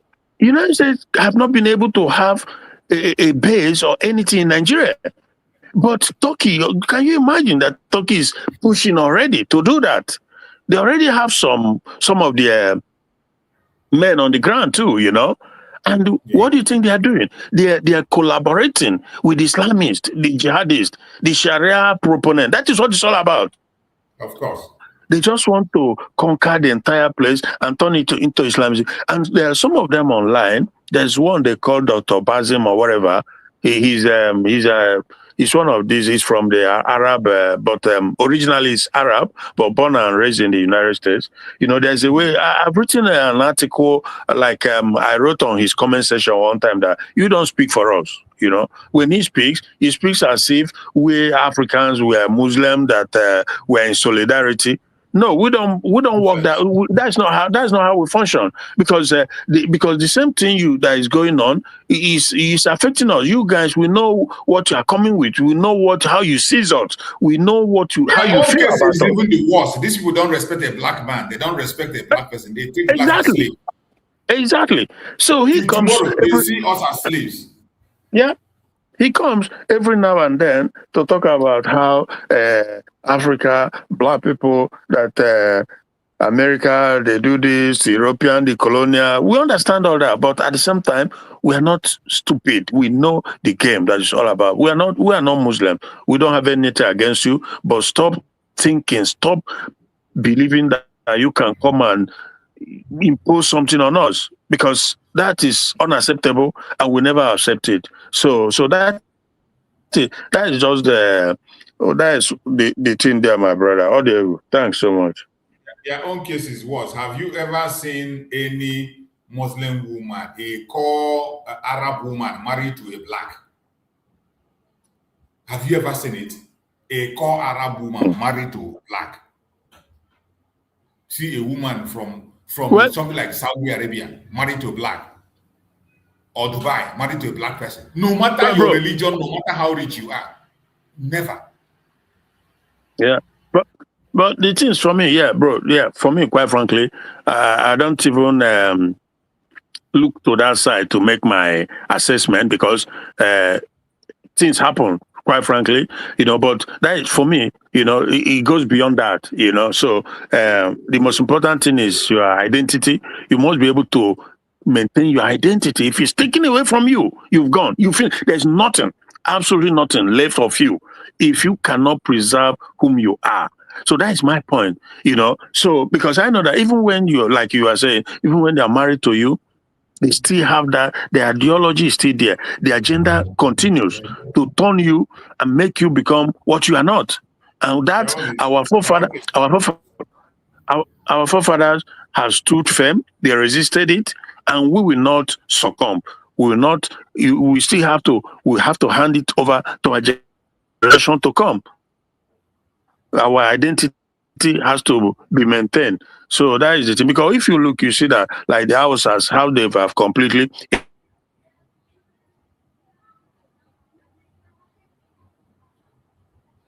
You completely took over the house. Hello? Yeah, go ahead. So, yeah, all their effort is geared towards emasculating the Yorubas, you know. So they are coming in full force now. And for the Yorubas, I watched a video of a brother the other day. I think it was yesterday, that he made a comment, blah blah, that he should. He was asked to apologize. I said, no, you don't apologize for. What do you apologize for? What goes around comes around. All these years, all this decade, you know, near a century, they've been, you know, being in this cahoots with the Islamic Fulanese, you know, just to make sure the that is what it's all about. But they fail to realize that sometimes in life, you know, you know, stuff like that. So when I look at them, when I look at the Yorubas, exactly, when I look at the Yorubas, quite frankly, It's not about generalization, no, but the antecedents, the things they have, like the elite among them, the part they've traded on all this while, it's just sad situation. Therefore, so I'm of the strong belief that yes, in life, what you sow is what you reap. There's no two ways about it. Because all this while you are media houses, they control the media houses, but they will not speak the truth. They will overlook, ignore something happening. They pretend as if they don't know because they feel like it favors them and doesn't favor the Igbo. It doesn't favor Biafran. But that's what happens. It will turn around at some point and bite you in the butt. So this is what is happening to them. Particularly their media houses, they don't. When I watch them, I feel how I feel inside of me, how people can be so complacent and it's just terrible. When all these things were happening, we've said it time and time without number. We were made known that this is what their plans are. And we were aware when they started bringing them in and the implementation and everything, but they said nothing. All their media houses that they control the channels and the rest of it, they will not speak about it. But now people are, so that is the situation for me. Quite frankly, I think it should happen more. And like I always say also that if the Fulani, they have this unique opportunity now to overrun the Yoruba land. Since they ask for it, they ignore it, or they should overrun it, take them over. Because if they are, for example, some of them have said that instead of them to let Igbo man be president in Nigeria, that they later be pie. So that is opportunity. And again, Tinubu is not going to intervene.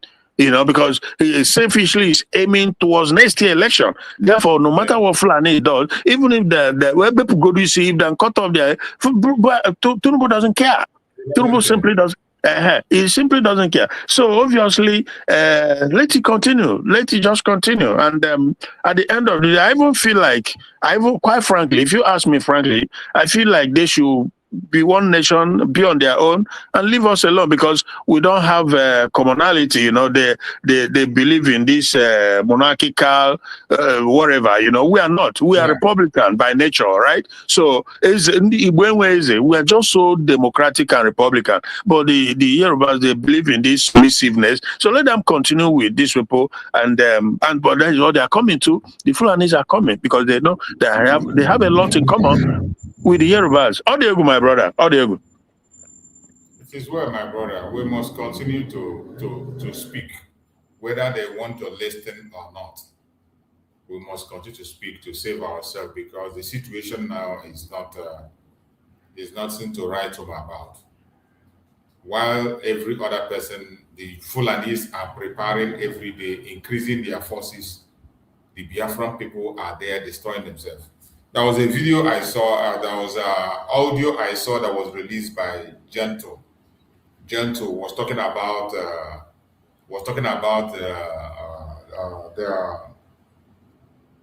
30th May, May Remembrance Day. Mm-hmm. So Gentle sent a message on that, asking Biafrans to observe the 30th May. Everybody should be very careful that day. As we know, it's a total lockdown. Mm-hmm. That one is a total lockdown. Nobody should be expecting anybody to force him or her to do it. This is something that has to do with all of us, our life. Almost every family in Biafra land lost somebody. Yeah. Every family in that old southeastern region, there must be somebody that you lost in your family. So it's something that has to do with all of us. That Remembrance Day. So it's a total lockdown. He made just like you were saying. When I was listening to his message that he sent, he never even bothered to attack anybody in the agitation. He just focused on the real thing. Who? And that is what every other person is supposed to do. Who? Gentle. Oh, that is good. The message, he never attacked anybody. He only focused on that, delivering the message, and then exactly people that are fighting against the struggle. Exactly. Gave a message to them, something like this law on neck, and go. Talk about them and over. People, he never mentioned anything about people who are in existence. Whether you are sincere or not, it's your business. The only time we come after you is that when you come after our supreme leader or our minister, exactly. them personally, then we have no choice than to shred you to pieces. The gentle, Just like a lot of neck and have run away now. yeah, the gentle guy. That gentle guy is a smart guy. I really, really appreciate his effort. Because I think he's an intelligent guy. He's not necessarily about. He said that they are all complete. All the soldiers and commanders of the Biafran Liberation Army, they are there. It's not that they are silent does not mean they are no longer around. They are very much around and complete. Yeah, it's not always necessarily about how much degree you have. No, it's about how you use your brain. So if you use your head, that common sense. So it seems to me like he's a guy that has that common sense, So if you come after us, if you come after our PM or Nnamdi Kanu, or like this Neck and the rest of them, fine, you go. And like you said, yeah, I saw online. Almost all Biafrans, they come against her because it's obvious. It's obvious that woman. The fire was so she ran away and she said she go for a 1 week leave. Exactly. Make it go, make it not come back. If you like, make it go 1 month. If you come back, start again, we go face her. Exactly. So like you said, yeah, gentle. He just I very much commend his position. It's not about castigating Biafran that did not castigate you, but the Kengi Ruagos and the Udele and the rest of them who has made them safe and open enemy, those ones we have to go after them. Yeah, whichever way we can, we have to go after them. So obviously, yeah, it is what it is. But I just hope that people can learn their lesson, We must focus, stay focused, and when by the grace of God, every time heals everything. Time heals, sort out every problem. When any out of this our two leaders, when they're out, we take it from there. Absolutely. That is where the chaff will be separated from the wheat. Because we know them. We really know these two. We know whom they are. We know the direction. We know their heart. So that is the thing, my brother. How do you? So another thing I want us to touch in is, this crazy man, even at his old age, do not want to repent. Now that he's nearing his grave, that he's supposed to confess his sin and speak the truth. Oh, go on. Go on. He found it as a better time for him to lie more. Yeah. And just like we are saying, even when the Islamic, he is part of the Islamic agenda. Yes. Masquerading himself as a Christian who wants to come and pray. He's not. Even in the midst of that, even today, he is in the front line of pushing propaganda, damaging the image of Biafra. Yeah. In his latest book that he wrote, in that book, he accused our eternal leader, Dim Odumogojuku, of embezzlement. You can imagine. Somebody, you were alive, or when you were alive, face to face with Ojuku, you could not say any word. You didn't do it. Yeah. You didn't write any book. You didn't even grant any interview. But our eternal leader gave express interview about what transpired in Aburi. And there are transcripts that are still around in what was written in Aburi. But do you know that this man, this Gowon, in his useless lying book that he displayed, he lied against everything and he denied. You know that when Tim Ojukwu was around, he commented on the Abure Accord, and Gowon did not come out to rebuke or deny, or you know what I mean. He waited. He waited. Gowon waited. I saw an interview where Ojukwu discussed about the agreement that was reached in Abure, Ghana.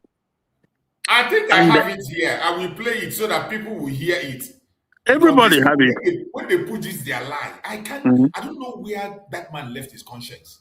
Yeah. So what happened is he made himself all the more discredited, and if there was gonna be any form of forgiveness, if there was gonna be any form of forgiveness, obviously all that has completely eroded, because you can't continue upon, and he just so even opened the fact that he's a liar. He's a bloody liar, because like I said, he was well and sound when Ojukwu made, a video on the Abure dichotomy.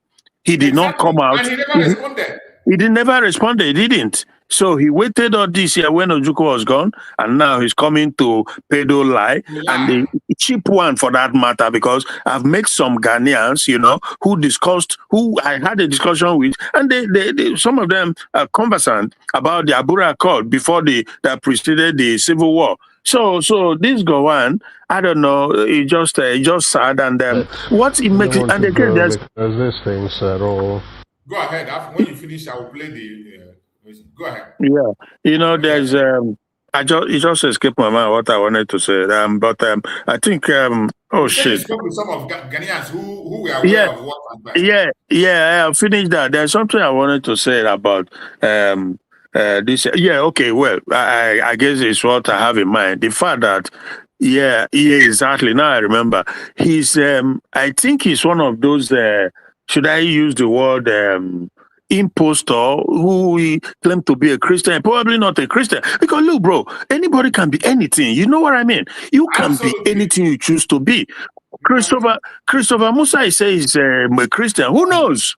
Who knows? Adeboye can say he's a pastor, but who knows? Only God knows. So Gowan could claim to be a Christian, but his behavior, his steps, the things he says, the things he does not portray that at all. So he could have been an impostor who just claimed to be a Christian, and because how are you tell me, how are you a genuine human being and you are from the middle belt? Again, anybody can claim to be from anywhere. Somebody can be from a different place, but get birth to in a different place. But the thing is that right as we speak, they keep massacring his people. If truly they are his people, he's not perturbed. Gowan is not perturbed by the fact that his people are completely being wiped out. Jesus Christ. How do you explain that? And he can't even come out to make amend or to speak truth to power. What you want to do is to write a book. To write book, to lie in a book in a time when they are killing your people. So you ask yourself, but again, the most important thing is that people must be able to fix their eyes, keep their eyes on the ball, because there's going to be distraction in different form and different shape, like we have it amongst us. I don't see Gowan perhaps any different from I see the Soludos of this world, and Hopus of them, and maybe some of them are not even genuine. They are not even Igbos, because again, the fact that somebody was giving birth to in Igbo land, you don't know the blood that runs in them, or is it that they've been so badly brainwashed or so badly the MK, ultra mind control, whatever it is, I don't know. I simply don't know. But if you tell me, if I see what you are doing, your action, that is enough for me to say that this is whom you are and this is who, you know what I mean? Because again, anything naturally, we will not be so bothered in Biafra land, in Ali Igbo, if not for this sellout that they say that they're Igbo governors, Igbo politicians, if not for the fact that they've sold their soul for a pot of porridge, one thing or the other, or some of them are not even Igbos, Some of them could have possibly given birth to by the Fulani. Who knows? Who knows? Because even in Yoruba land, I've seen a Yoruba aspirant who is talking about bringing Sharia into Yoruba land, and yet he's a Yoruba man, right? Or I don't know if you've not come across it. A Yoruba politician, Exactly. But what he's trying to bring is detrimental to the people, because a government, your center focus will always be how to uplift the people. It should always have to be about the people. What is good for the people? And they know that Sharia will not suit to the Yorubas. Sharia is not good for them. They like to drink, they like to party, they do Owambe. You bring in Sharia, it's going to be like a hoodlum, it will jam like a collision.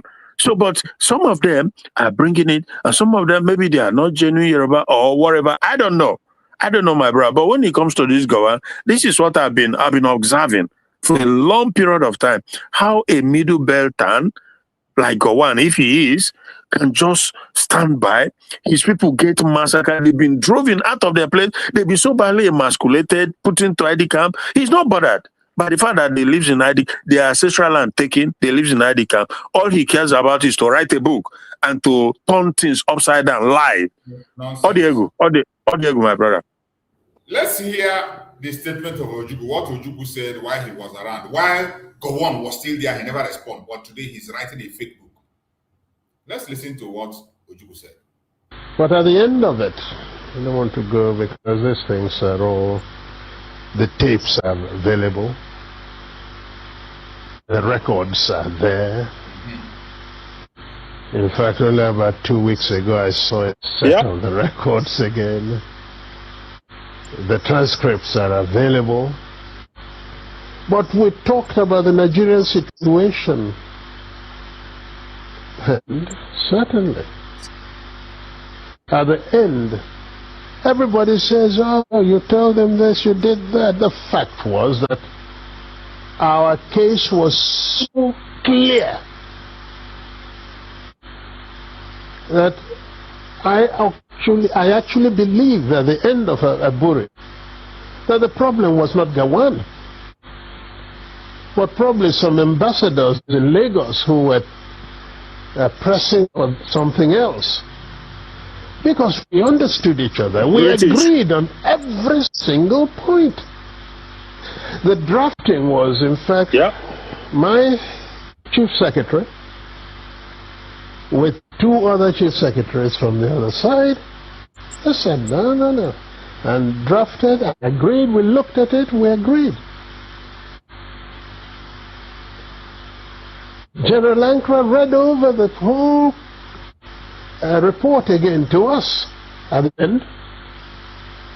Asked us if we wanted to amend anything. No. At the end of all that, the position was so good that actually Ankara drove Jack, Gawan, and myself to the airport.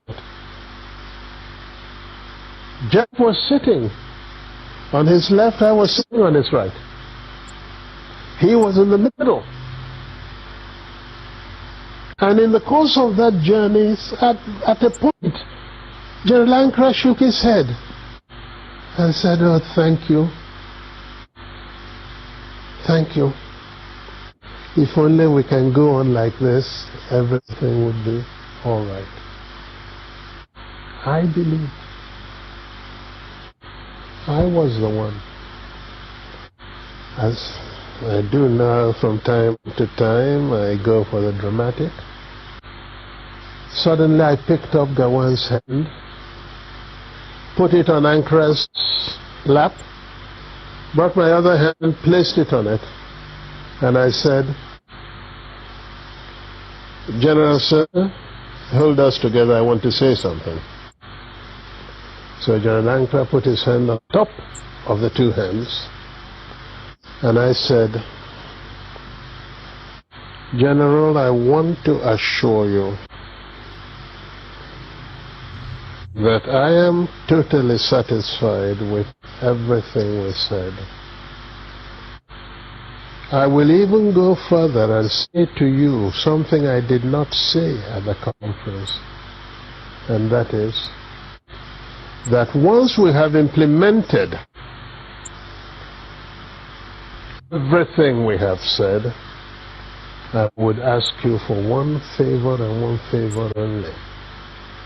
And that would be to be the one to propose Jack Gawan as a head of state of Nigeria. You see? It was a 2-day conference of peers and old mates. You see, this man, he was alive when Ojukwu made this program. He was very much alive. He was there. Ojukwu granted this very interview. He never said a word. He never countered it. Today, he has written a book to paint Ojukwu black. He has written a book and presenting Ojukwu as the aggressor. Yeah. And Max Jones, do you know that where you will really, truly know that that evil demonic entity called Nigeria is doomed forever is the fact that their mainstream medias, they don't play videos like this and talk about it. Never. They will never. Hello? I can hear you. They will never. So you ask yourself, so you ask yourself, what does these people believe in? If people has fought, and the story of the entire war, the fight is coming out, but these things are coming out from the horse's mouth. They ought to, especially since Gowon has been trying to rewrite history. When everybody knows that everything he's saying is wrong, is false, they're supposed to play the video of this Ojukwu and let the whole world see. But they will not, they will just as usual, they will look away, they will ignore it, they will pretend they don't know that a video like this exists from Ojukwu himself. They will not talk about it because that is why So, but because so you see that truly Obodo Ekwensuka, and it can only last but a while. The end is coming because there's absolutely no way they can continue in this deception called a country, in this demonic entity called a country. There's no way they can continue like that. You know, why would they not play this video and see why and ask Gowon, how is it that years down the line that your opponent then made this video? Why do you not debunk it? Why do you not come to put up a rebuttal? You didn't do it. You waited. Now that he's gone, who is going to speak for him? So it doesn't make sense at all, you know. So, but obviously, this people go on himself. Chineke carried out. Absolutely, you know. So, and the father has never, nobody has ever. That is one question that.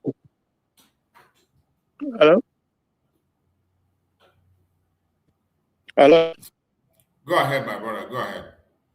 Yeah. So, so obviously, the fact that Gowon has not come out forcefully against the caliphate that are buying his people, trying to buy the entire country. The fact that he hasn't come out to say it, and in fact to express regret for if it's a mistake, if he feels that it's a mistake, why not come and make amend, apologize? But he continue rather to like trying to reinforce, to rewrite history. So that tells you everything you need to know about him. And in our history and as Biafran, he will never have our respect.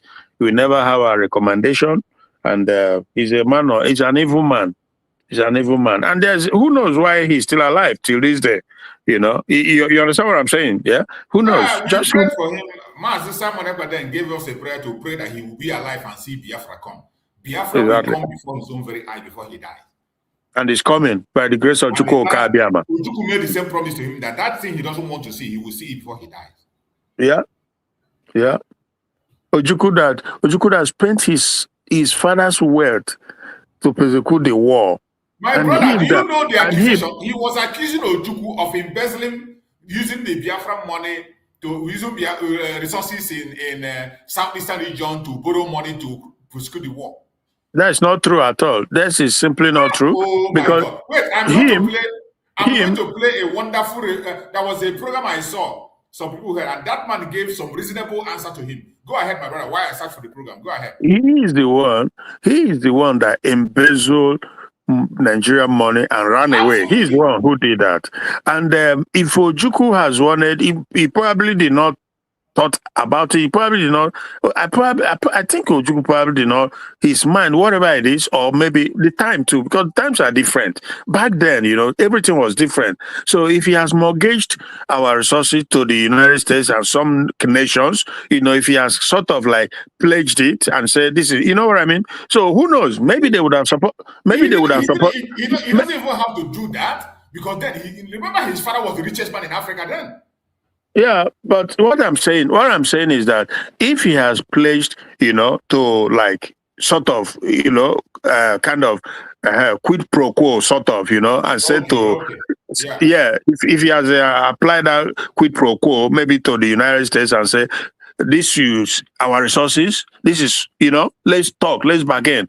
Or to Russians, who knows? Just who knows? But again, the unfortunate thing then was that the British was so absolutely in charge of stuff that he probably would not have succeeded. So I understand. But for Gowon to come and try to lie upon Ojukwu, and he knows it's not true, Chineke boy, you know,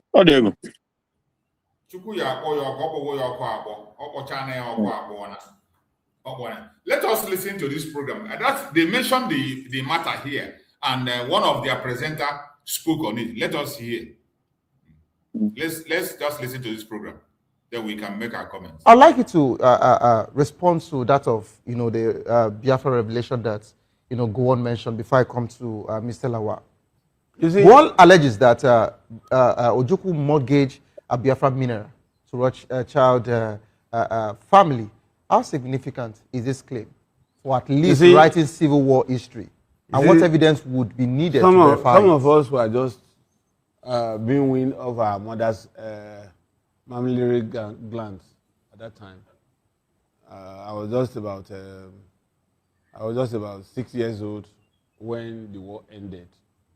So we may not know the veracity, and I'm sure that in the days ahead, a lot of people will react to such statements, and I'm sure that a lot of people, I'm even eager to get a hold on that copy, read, and then be able to have informed commentary on the book. But this one that has been extracted, $10 million in exchange for mineral resource, if it is true, it is also legitimate in war.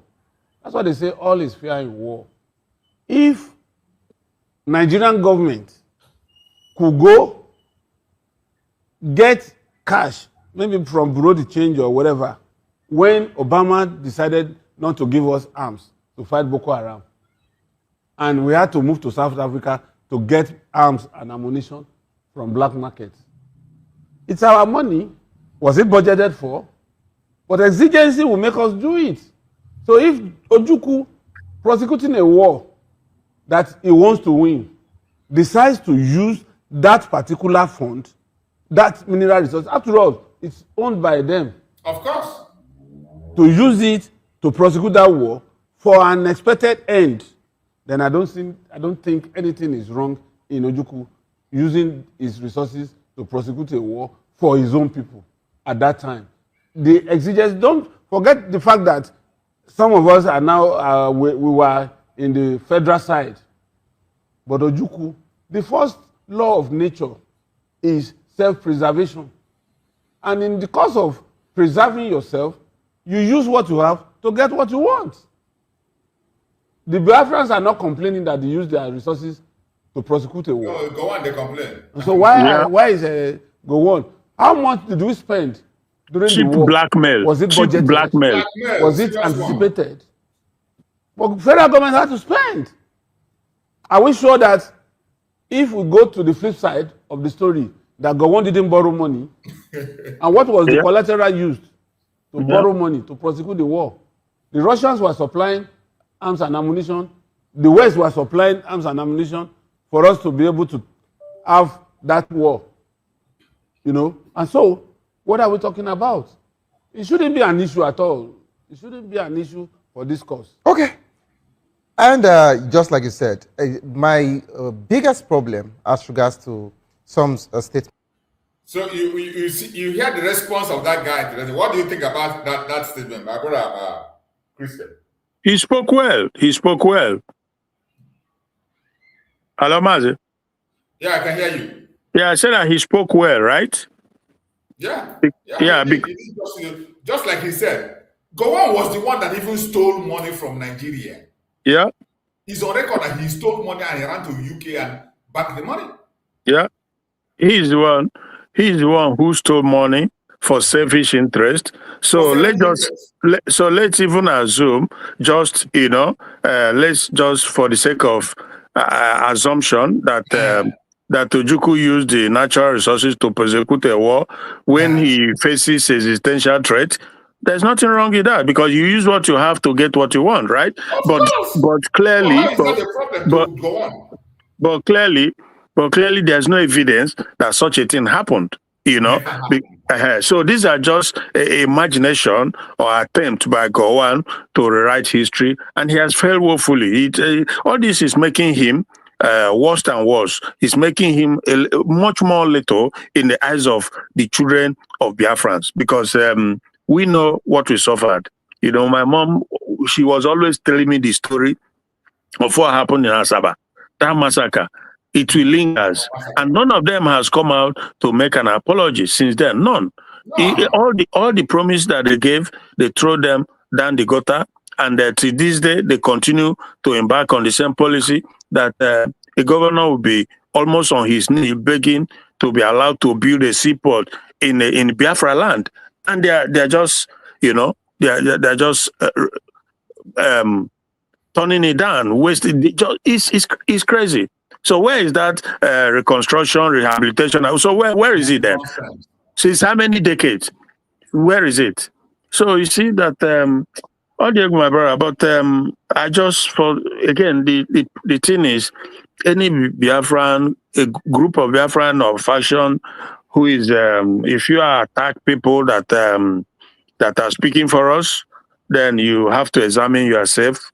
Where does your loyalty lies? Because so if it's all about your selfish aim, to that everybody should follow you, and that shouldn't be the case. So, but again, the one thing that gives me joy is that experience has shown that when the chips are down, Biafrans, they will figure it out. They know who is on their side and who is not. No matter what happened politically, even in the zoo, moving forward, we know what we know, right? So that is one thing that gives me. So anybody who is acting, just acting a script, whatever, continue. I didn't say you should stop, but just continue. But at the end of the day, you will have yourself to blame. Well, this Nneka who has come along or whatever, has she not seen it? That is Biafrans for you, because they know, they can recognize it when you're on the right path, when you are truthful with them. Biafran, they have the ability. It's a God-given right. I told you that Buhari contested 3 times. 3 times, Biafran turned him down because they know that he's a jihadist. That doesn't mean well. While the rest of the region, they were queuing around him. I remember I was one of the hospital working there. Who are these people? Who are? Go ahead. Yeah, so like I'm saying, you can play the video. I'm just trying to, portray the fact that all these liars and deceivers who think that if they destroy somebody, then Biafrans will queue behind them. It doesn't work that way. It just doesn't work that way. When the time is right, these are our leaders. They will come out, and we take it from there. So I'm believing God that it's going to happen soon, and very soon it's going to happen. And I'm also believing God that I've always said that Nigeria will face disintegration, the type that will come from different angles. It will be coming from the east, coming from the west, coming from the everywhere. It's unsustainable. Nothing is going to save Nigeria. Absolutely nothing. If Turkey like made them bring their base or whatever, at the end of the day, they will evacuate Biafra land, because we have not. We don't have anything in common with them. Absolutely not. So that is the thing, my brother. Thank you. Yeah, my brother. Thank you so much. What you are seeing on screen now is the jihadists themselves with their motorbike in thousands. Look at them in the booth. Yeah. In a country that claim they have a government, they have security, they have Kanu jet. Look at them. Look at them. They will video themselves. They will make video, and they will post it. And bro, and this is easy. This is easy. With satellite, the Nigerian government, if they are serious, if they were out to fight terrorism, they will go there and bomb this place, right? But they will not do it. They will not do it because they are protecting them, for them to do their Islamization work for them. So if America comes now and throw a bomb there, they will come out and say, we're working with Americans. You see what? Oh my God. Oh my God.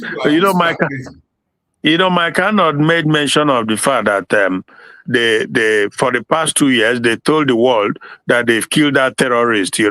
Meanwhile they were protecting the terrorist. Absolutely, that's what they do. They did it to Shakau many times. That they tell us they kill Shakau.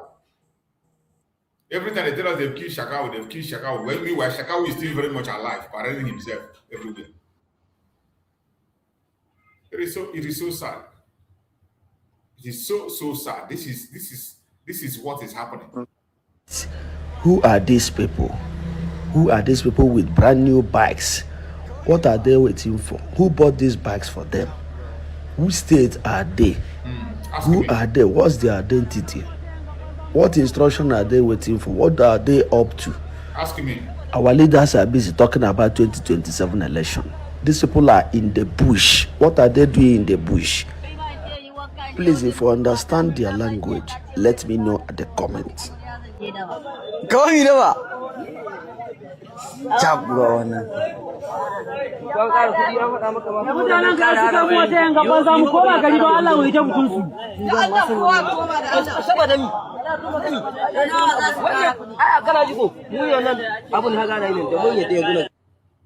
They are speaking Hausa.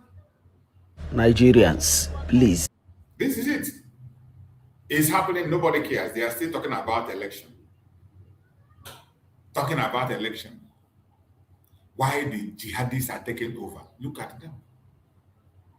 And some of you will think that, some idiots will think that Biafra is their problem. No problem. Let us complete this message of our eternal leader. But its aftermath produced even further controversy. When we came back, Ojukwu did not go to make the statement he made first, virtually giving the impression that we've agreed for a confederation to move apart, etc., which was really not in exactly that. If I had had the opportunity to make my broadcast in the first, because that was the agreement, not for him to make the broadcast first. Then if I had committed myself to what he said, then there wouldn't have been any problem. But he went and said certain things that certainly looked wrong, and therefore we saw in practically everything he did.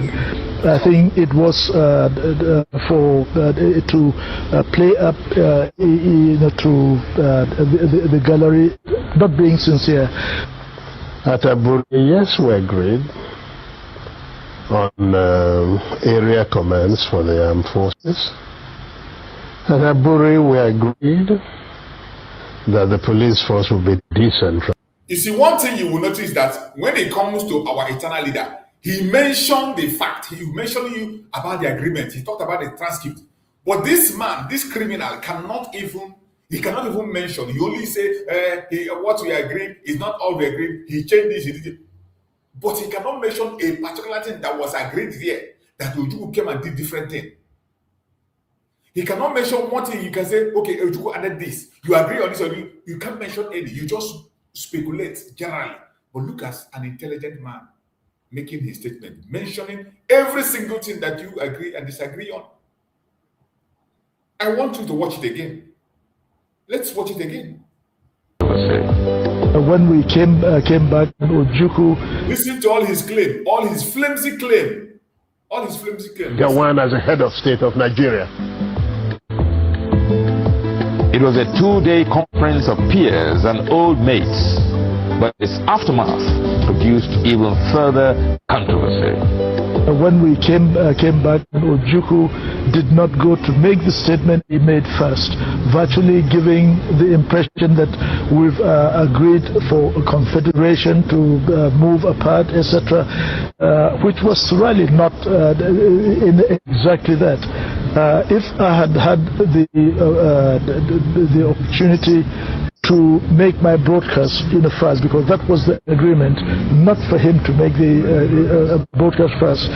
Then if I had committed myself to what he said, then there wouldn't have been any problem. But he went and said certain things that certainly looked wrong, and therefore we saw in practically everything he did. I think it was for to play up to the gallery, not being sincere. At Aburi, yes, we agreed on area commands for the armed forces. At Aburi, we agreed that the police force will be decentralized. We agreed on those. Yes.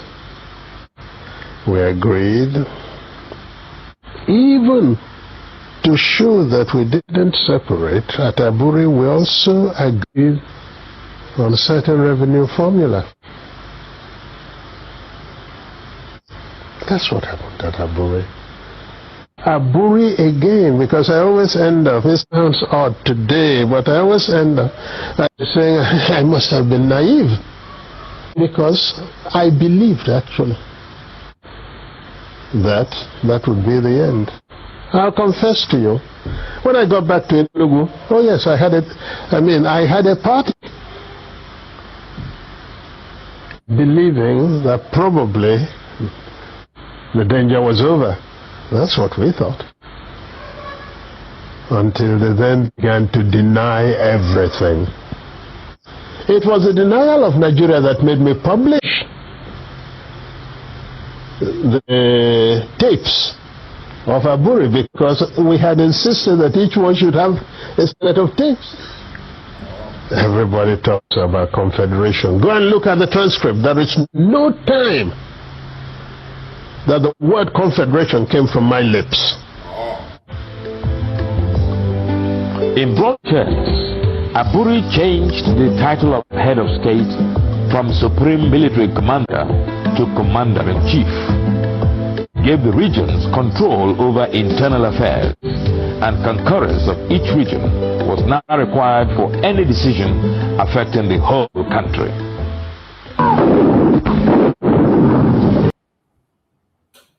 This is it. This very video I played now answers the nonsense that Gowon is doing. Because our eternal leader is not here today, he's coming to bend lines. But his children are here. We are here. We are here. You can't change history. You can't just wake up overnight and change history. It is too late. You can't change anything in that history that we already know. You can't change it. And every day we have transcript, we have videos, video evidence to debunk all the lies you are telling today. All the lies you are telling today, we have video evidence to debunk them all. They cannot fly, no matter how you try. Your lies can never fly. You can continue to lie from pillar to pole. It will never fly. Because our eternal leader left enough, as if he knew what was going to happen. As if he knew what was going to happen. He left enough information. And I want to play this last one. This one is the one that every Biafra should key into. This is where we are today. This one I'm going to play, that is where the heart of every Biafran should be. Anyone that cares about humanity, this is where your heart should be. Listen to this very one. This is where our heart should be today. Nothing more than this. The people that left us enough information. To live in Nigeria designed by Great Britain and handed to us. We have found it difficult to live in that Nigeria. We have fought a civil war, killed so many people, and still we have the same problems reoccurring. Perhaps the time has come to revisit the very foundations of Nigeria. This is a very critical. When you see these idiots who tell you, like the Bianca Ono that is parading himself as the wife to our eternal leader, saying that our eternal leader is no longer interested in the struggle, that he hands off the struggle. This he is here saying that we must have to revisit the foundation of the zoological republic. Look at our eternal leader here saying that it is time to revisit the foundation of the contraption called Nigeria. The amalgamation of Nigeria. Look at our eternal leader saying it on video. That after everything has been tried, many people have lost their life. Many options brought, still it didn't work. Up to date, the evil continued. That it is time to revisit the foundation of Nigeria. That was what he said here. This is our eternal leader when he was alive. And somebody will come today and tell me, oh, if Ojukwu was around, he's not going to talk about Biafra. If Ojukwu was around, he has hands up. Ojukwu said we should not fight for Biafra again. Bunch of idiots and clowns. And you think we are dumb. We are not dumb.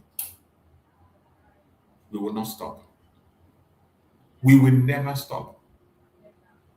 30th May is coming, and we are going to remember our heroes. 30th May is coming. We will remember our eternal leader. We remember all the heroes that have followed. The parents of our school, Nnamdi, Kanu, Ikonso, and so many other brave persons.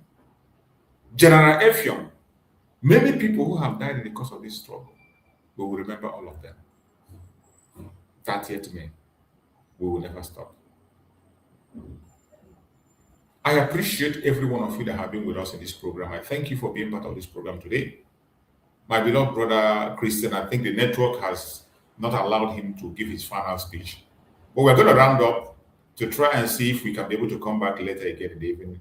I appreciate every one of you that have connected, every one of you that have participated. May Chukwu Okike Magana and protect all of us. Continue to give us the strength to fight this battle until we win the battle. No weapon formed or fashioned against us shall prosper. No weapon formed or fashioned against our leaders shall prosper. Thank you so much for being part of the program. I'll see you again later in the day. Stay blessed and bye, everyone.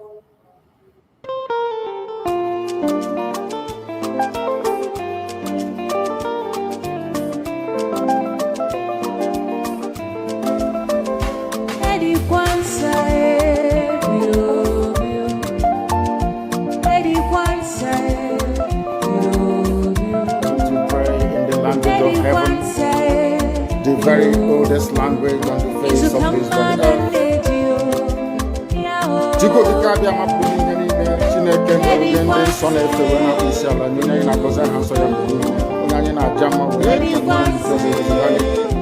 anya na ge farusi obo na nege onye kere nyina kere ke no onye kere obia ndi nso na ya na isiala ndi obadi ndi na tukole n'ụtụtụ a ehihie aba n'ụwa niile wee na-arịọ gị mma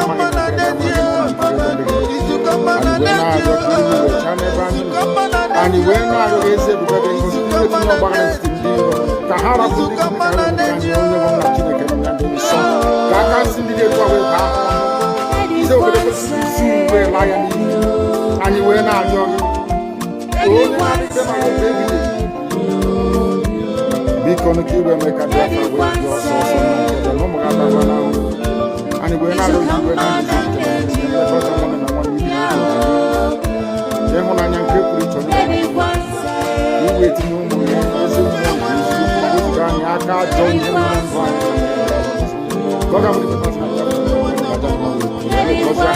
isi ala bulie aha nsọ n'elu ise. But you know what? They would like you to believe that someone is the cause of it. No. I am the solution, and the only way they can get to you is by kicking me out, which is not possible. I have come. Look with you. After I am done with Nigeria, Biafra will be free and enjoy freedom. Biafra will know the importance of freedom and what happens in 5 years to come. Thank you.